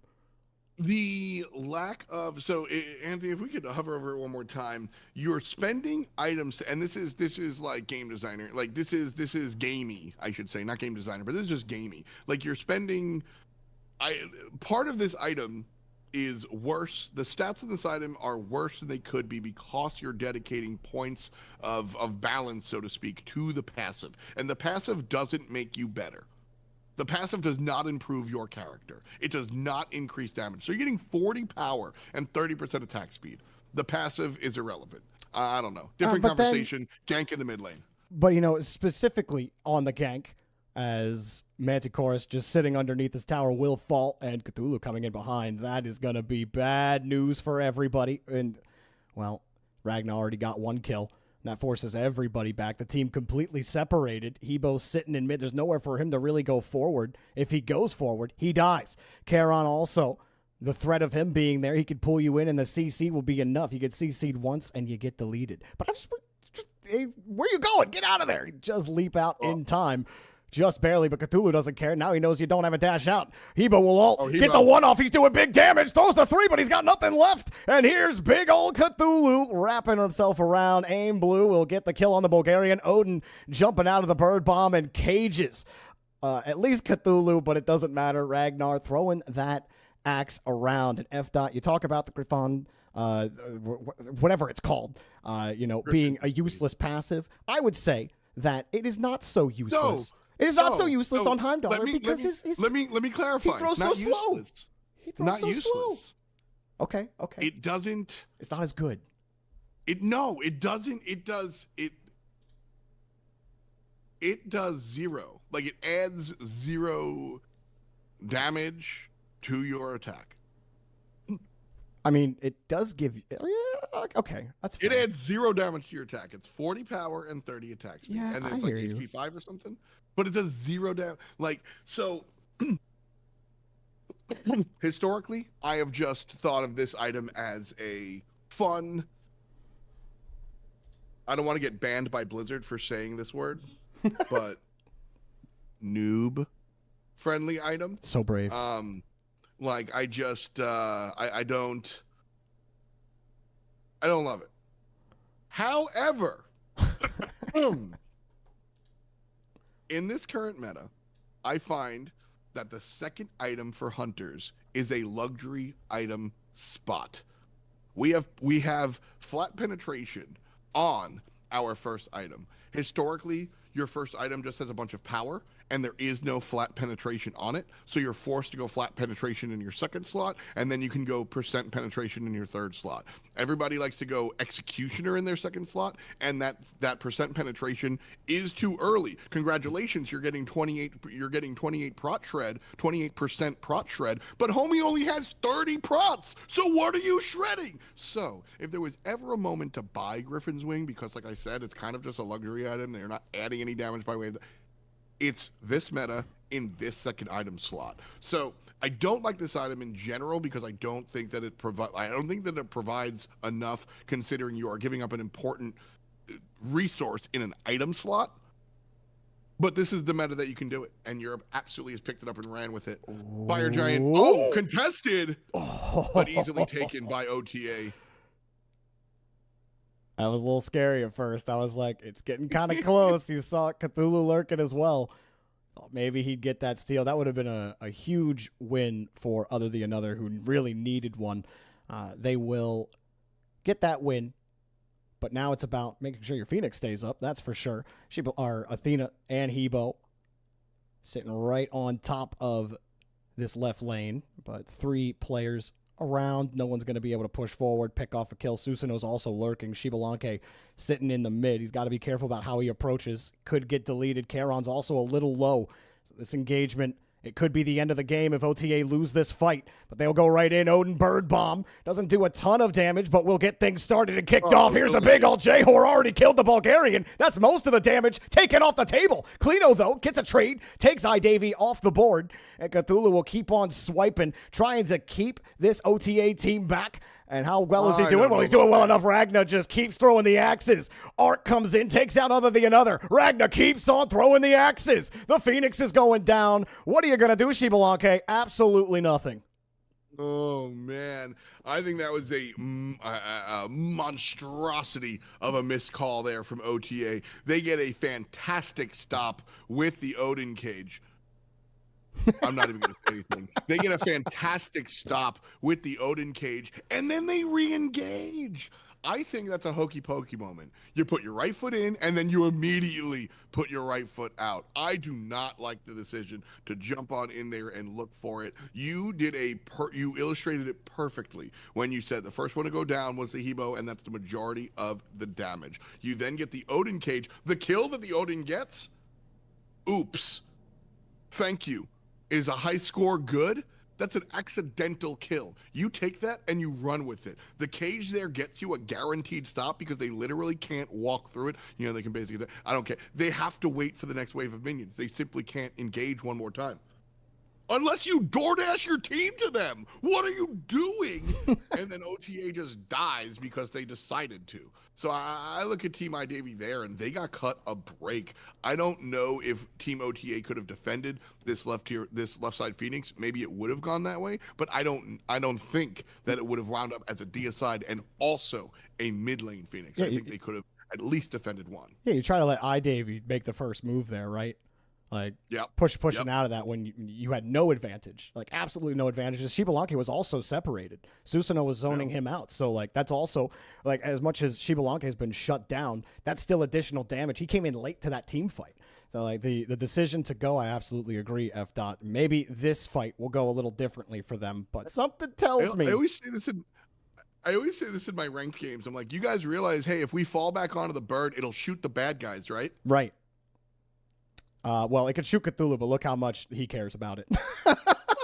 The big ult, and he heals his team. He's swiping. He's slaying. And that Phoenix is down. All the Phoenixes are down. There is no protection left, but the Titan itself, hang on, to get taken out. Arc takes up the kill. That's probably a GG's unless Hebo makes miracle work. And Cthulhu barely on his feet. Hebo won't get the kill. Bye-bye, GG. iDavy reverse sweep, other than another, and get to the grand finals here in the European Content Creator Cup. Nice look there from iDavy winning the 2 out of 3. The other than another, I think this was a failure is a charged word. This is a for fun tournament, but this was a failure on a macro standpoint. I know we're looking at 0-6. I know we're looking at 0-4. I know we're looking at 0-4. I know we're looking at a miserable Shibalanke selection, which is part of the macro, to be honest with you. But it was team decision making, in my opinion, that really brought the house down. Hebo made some questionable choices himself, for sure, but it's not all the Bulgarians' fault. It is decisions to, as a team, abandon some objectives, the decisions as a team to go for that Gold Fury, which was an audacious. They needed to make a move, but I think they needed to make smaller moves, Jorby. And ultimately, I think the macro strategy, the overall big picture choices that this team made, led to their demise. Yeah, I didn't, as much as you love Shibalanke, I didn't love the pick either. And don't pick him again. He just gets Shibalanke. He just gets out cleared. He gets out pressured. You got to use half of his kit to clear lane effectively to match pace, and it's just he's not in a great spot compared to a lot of other hunters right now. If you're gonna go Charon or Sylvanas or whoever you consider a high clear support, and again, we saw Hell earlier, so the mages of the world rise up. Like, now all of a sudden I'm slowly interested in a Shibalanke pick, but because at the end of the day, your hunter doesn't need to clear the wave, your duo lane needs to clear the wave. And if your hunter, if Shibalanke is a 3 out of 10 as far as the clear is concerned, if your support's a 7 out of 10, well, that's 10 out of 10. It's all good, and the equation is balanced. But unfortunately, I look at Shibalanke as a 2.5 to 3 clear, and Athena is in the same kind of camp with Shield Wall. And so it's just not enough, especially in juxtaposition to across the way where you've got the Charon, which is considered a high clear guardian, and then either Chiron or Heimdall are considered, Chiron is considered high clear. He winds up in the mid lane, and then Heimdall, like we saw, he winds up clearing real well with that cleave. And so you're already putting yourself at a disadvantage in this duo lane. I think this was games aren't lost in picks and bans, but I think that this duo lane knew that they were going to lose from this selection, and it was written on the tin. Indeed. I agree. iDavy, good luck in the grand final. I enjoy J-Hor's Cthulhu. Keep that one up as long as he doesn't get banned. Something tells me he's going to get banned because most of that game, he was trending in like top 3 of damage. And every time he ults, man, like, it's not just the small knockup. It's not just the fact that he's a huge body and the fact that if you're facing Cthulhu, it also stacks his Torment, which is just insane in the middle of a team fight because you can't help but face Cthulhu if the whole team is behind him.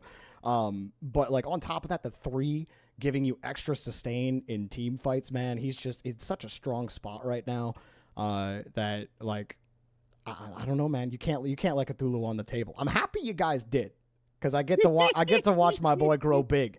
But I like that you're a Cthulhu guy. It's I am, man.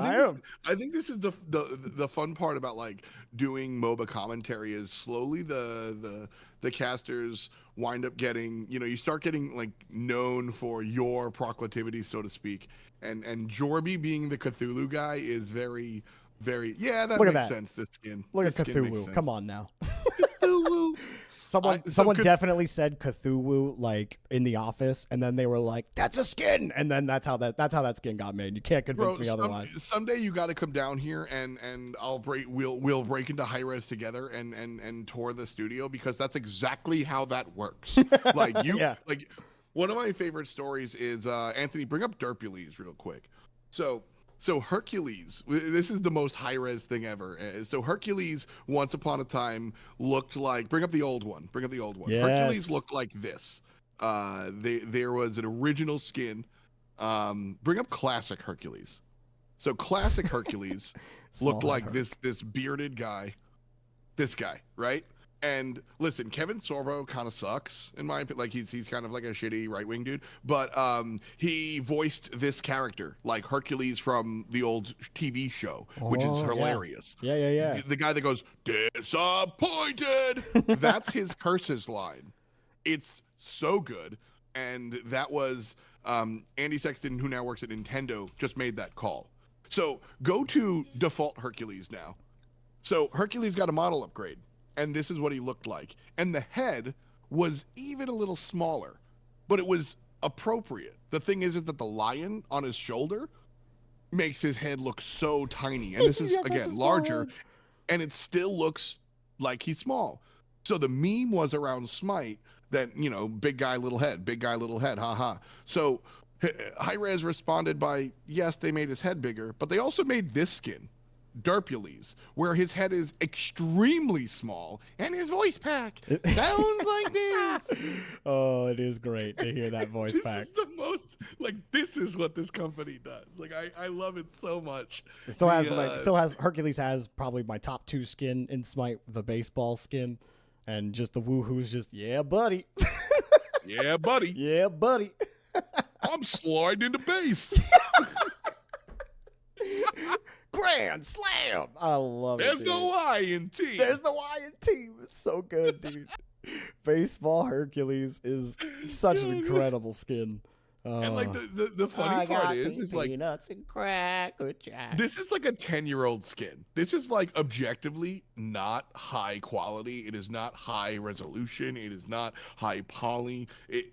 It's an ugly skin, but boy, is it so cute. Like it's so good. It's such a good skin. Like this is such a good example of like you don't need top quality. Like you don't need 2024 graphics. Like yes, it would, but this is just a great skin. The giant baseball bat. It's satisfying to hit.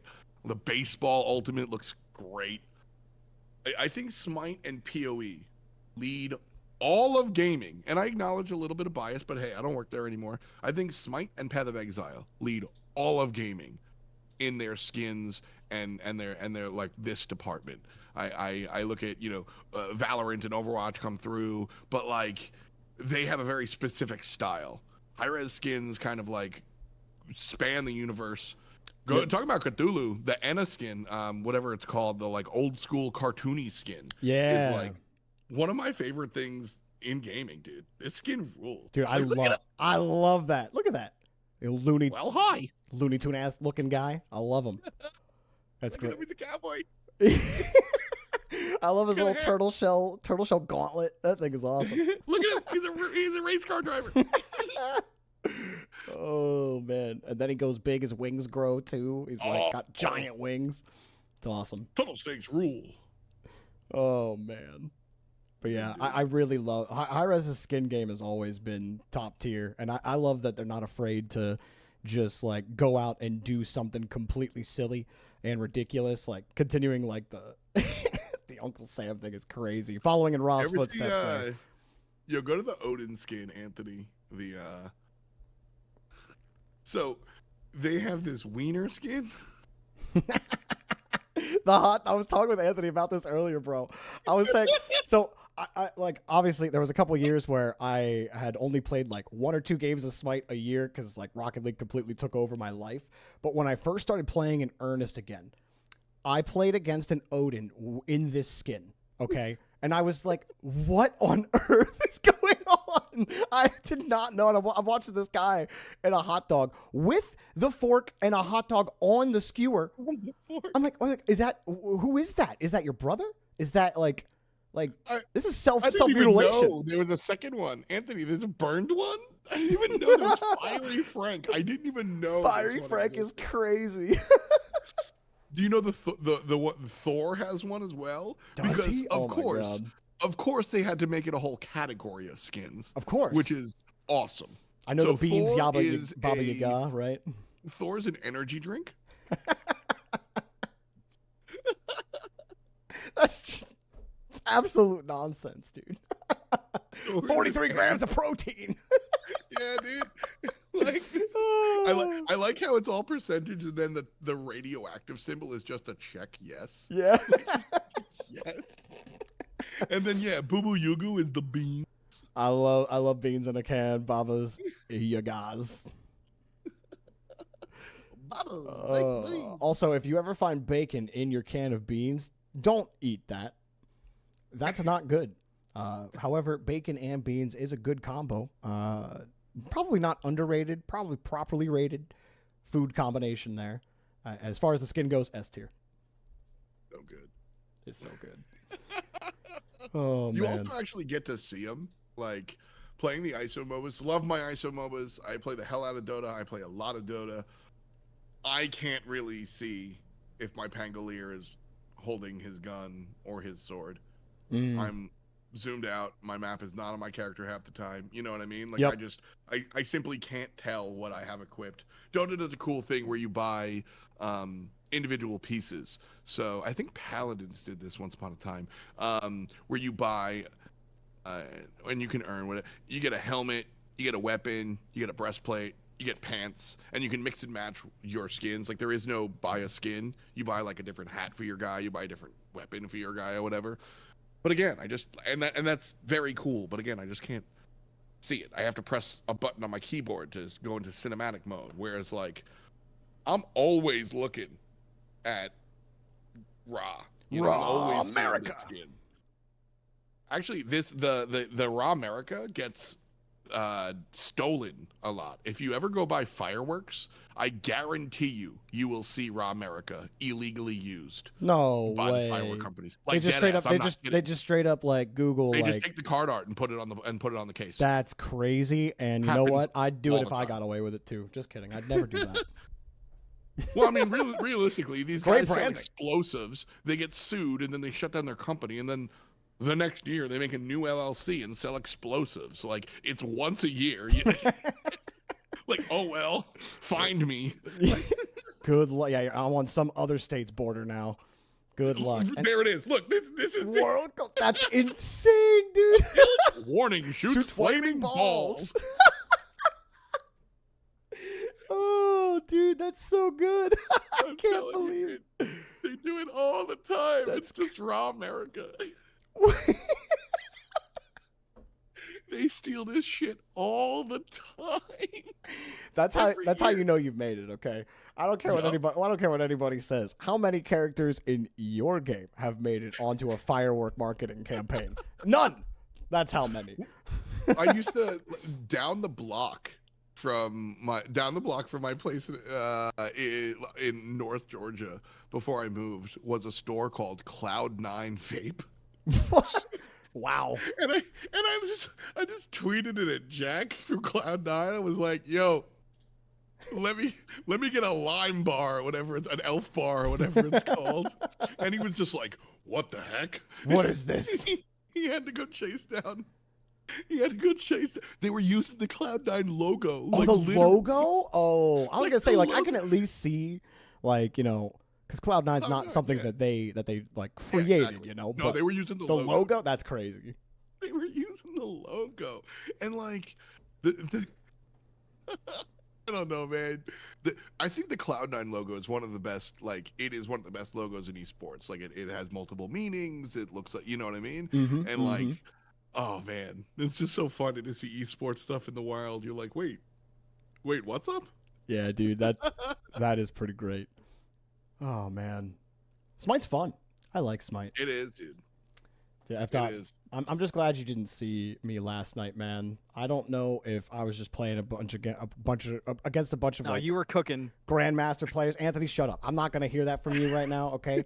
I went like 3-17 as Ymir, and no, dude. Okay, you probably do, but like, here's the thing: is so I queued regularly, right? And I face rolled as Ymir. They forfeited 12 minutes in, and then I go and join with Anthony, and I'm like in a completely new universe where like everyone tower dives me, nobody ever quits on the play, and just harass me to death, and I'm just like I'm getting absolutely slapped right now. It was great, Dude, the caster but also queues. my God, dude. Yeah, it was like a conglomerate of one of the amateur leagues and all their staff, and then like another amateur league's owner showed up, and usually the owners are one of two things. It's like you're obsessive with Smite, been a fan since day one, but they vibe in the silver queues, or they're like deep in the trenches GMs and Man was you got 100% both last night. grandmaster, 100% grandmaster. I'm like, this is not my level. It's so funny because like the caster queue, and I'm speaking for myself. There are a ton of casters that are great at their games, but as a caster, you generally have more game knowledge than you do like game ability, so to Execution. speak. And so yeah, there you go. And so you're playing in these lower level matches, Ouch. and you're just Let's go. You're playing in these lower level matches, and you are dominant most of the some of the time because you know that you have to get neutrals, you know that you have to get mid camps, and your opponents don't, and so you're just 4 levels up, and then you put it in their ear. Like, it's just that simple. And then you play for real with players that know the game like you do, but they just also push their buttons better, and you're like, oh, I can't. Okay, I got it. It's what was. And then the worst is when you as a caster, you make friends with like professional players, and then you're like, oh, no, I can't play That with happens you, to me Divios. now, I'm like- sorry. I'm casting like the SCC sweats that like their job is Smite ranked, and they're like, why don't you queue with me sometime? And I'm like, because I like my self-confidence intact. You won't queue with me again afterwards. That's why. Well, like, also that, like, I don't even care about going 0-20. I care about you. Like, we're going to lose the game if I queue up with you. Yep. Like, we're going. Like, it will be 4v5. You are a Grandmasters player. I sometimes make it to plat. Like, we are going to lose, dude. You're I don't going want to say, be where's that my guy. team? And you're referring to me. Yeah, like, where's my team? And I'm like, I died again. Like, Or you just don't even get mentioned when it comes to rotations, or like they're like, Yep. Hey Odin, come over here, and you're like, you're the mid. And they're like, you just stay back, buddy. Oh, it's great. they leave the call. They join a separate Discord to talk about the game. You're Yeah, thanks just for the by games, man. I'll yourself, see you like, later. You're just by yourself doing back camps. Like, hey guys, you good? They're like, You try yeah. to make a call or ping, nobody responds. You just hear clicking and typing in the background. You're like, everything all good? You hear objectives going your way. You're like, oh, okay. I'll just split push. Whoa. Oh man. Well, F dot, as always, man, I had a great time. Hell yeah, likewise. My brain was coming online the first one, but felt good on the back two. I'm totally willing to hear anything that you have in terms of feedback on or off stream. I don't care. Word, hell yeah. But it's something I am really trying to work on. I do feel like that last game was probably some of the better casting that I had. I felt like I was actually able to make a few points. So Absolutely. And that sure. You want my like biggest note? yeah, give it to me. Which is fun because this is exactly my issue as well. you like the team like we're a team. You say the what and I say the why, and that doesn't mean that you can never say the why, and that doesn't mean that I can never say the what. I picked up some more of the play-by-play today, if you noticed, right? Yes. And then that allowed you to kind of give your interpretation of what was going on, and then that's like, to the people at home, that might seem really simple. Every once in a while, I cast a team fight, and then you explain it, and then you continue on with the play-by-play because you're the main play-by-play guy. But that's actually difficult to like nail that, and that shows why you are an Esports Award nominated play-by-play commentator of the year, because you know how to just pick that up. That's excellent. The other side can be, now that you're a little bit more confident in your ability to like give the why, and I've opened the, and me, not me, but like your co-commentator has opened the door to hear more of that. Yeah. And again, I suffer this. I do the same thing a lot of my times. You tend to, and this happened like once or twice, not even 10, but you might fall into doing both, where you play-by-play your team fight, and then as you're rounding down, you're like, yeah, here comes the guy, 2 taunts in, 2 plays, this is a kill, there that goes, and that was fantastic. Here's how it went. The taunt came in, and then you break down the same play that you play-by-played. Yeah. And that is, 2 things happen. Like, that's not good, and you know why, but for the sake of the stream, 2 things happen there. One, you're just talking for too long, right? Or you've had the mic for 70 seconds, and that brings you want to hear different voices on the broadcast, and 2, sort of like muddies up the roles there. Yes. And so that is and like I said, when we're intentionally like switching things out because there's a whole bunch of nothing, and then I'm talking and it leads directly into a play-by-play fight, and I take the play-by-play, that's just MOBA commentary. You're going to switch hats here and there. But when you can't when you do both at the same time, you wind up giving a wall of sound instead of being able to share that moment a little bit. And so just being cognizant of that. And sometimes you definitely have a point, and this is where in person is a little easier. What I'll do is, I'll put my camera on for this. What I'll do is I'll dictate the play-by-play, and then I will just stare at my co-commentator and like hold my finger up, like, dude, I want to say something about that. Yeah. Like, I want to say something about that. And you're like motioning like crazy wavy hands. Gimme. Yeah.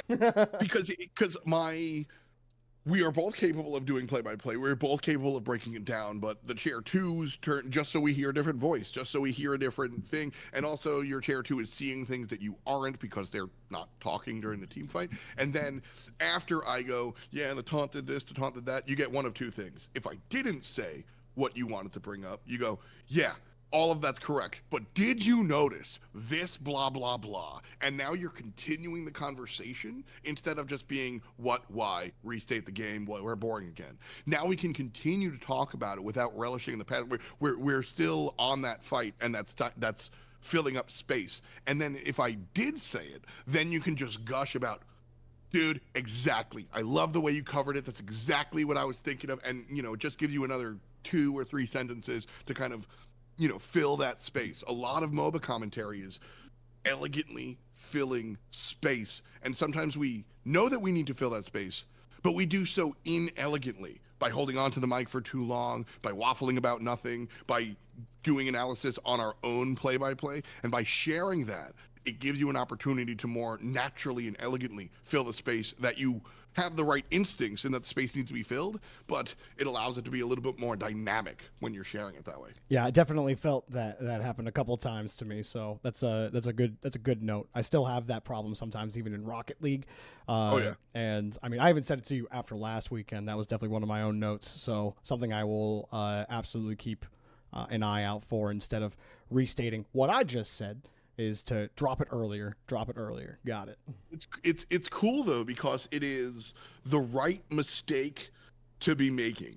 It is the right foible to be falling into, because it tells I mean, not me, but it shows that you have the right instincts, and 2, understand the bigger macro of how the commentary conversation is supposed to go. You know that this space is supposed to be filled, and you are getting more comfortable doing analysis. And so because you're getting more comfortable about doing analysis, and perhaps the most important thing, Jorby, You're getting excited about doing it. It's exciting when you see the thing happen because you know why it happened and you really want to explain it. And all of those, like, these are the best mistakes for an amateur, or not you are not an amateur, but these are the best mistakes to make as you're coming into MOBA commentary, because you got to be excited about the nerdy stuff. You gotta make a mountain out of a molehill. It really is that exciting when a team misses one wave and it leads to a Gold Fury. And so if you're not nerding out about that, will you ever be able to dish that out? So this is exactly sort of the pitfall that you want to fall into. Like I said, I still do this because I'm just so excited, and then I see Aggro just giving me the finger and drinking from his water bottle because I've been talking for 70 seconds. You and I are very like, similar with that. You're right. Oh, that's great. Oh man, cool, awesome. Well, I appreciate that, F dot. Appreciate the notes. Anthony, I love that you were getting more first person on the obs there on the stuff. That was fun. But yeah, another shout out to you, Anthony. Really cool to have you on here with us, man. And it's always cool hanging out. Appreciate it. Appreciate being appreciated. Yeah, absolutely. Dude, I wanted to give you a big shout out. I bring up often how, specifically in high information broadcasting, esports, the observer winds up being caster 2.5 sometimes, right? And you exemplified that. You hovered over Bauble specifically without us prompting the conversation, and that brought us to the Bauble conversation because it was the first Bauble that we saw on broadcast. You hovered it, you fucked off, and then when we had a moment to talk, we chatted about Bauble because that is a meta-defining item, and you brought that up yourself unprompted by either Chair 1 or Chair 2. That's fantastic. You are getting involved in the conversation. That is very, very cool. Makes my job easy as hell because I just looked at, oh yeah, he noted that. I make a mark on my notes, and then I go, so what about Bauble? And then I'm good. Yeah. Like, I did it. So, like, that was awesome. I'm glad it's coming across. My logic was, like, just do everything that I always wish my observer would do. You know what I mean? Like, there you go. Yep. I think it worked. I think it worked really well. All right. Well, thank you so much, Jorby. Tomorrow. Yeah. Same time tomorrow. Same time, same place. Yeah. Hopefully less bitrate issues, guys. Yeah. Oh yeah. No, that's fine. But yeah, I'll see you guys later. Good. Yeah. Sounds good, Jorby. Peace. Cleaned up by the end. All right, y'all. Thanks for hanging out. Those of you that have been chilling, watching, listening to the cast today. That's all we got for today on this Saturday. I will be streaming my perspective again tomorrow morning, most likely. So as long as we don't run into any issues. But thanks, guys, again for listening and hanging out. It's a lot of fun casting Smite, really getting my feet wet with a real different game, one game that I've always wanted to cast. So real fun. Thank you guys for hanging out today. I appreciate it. And I will see y'all next time. Until then, peace out.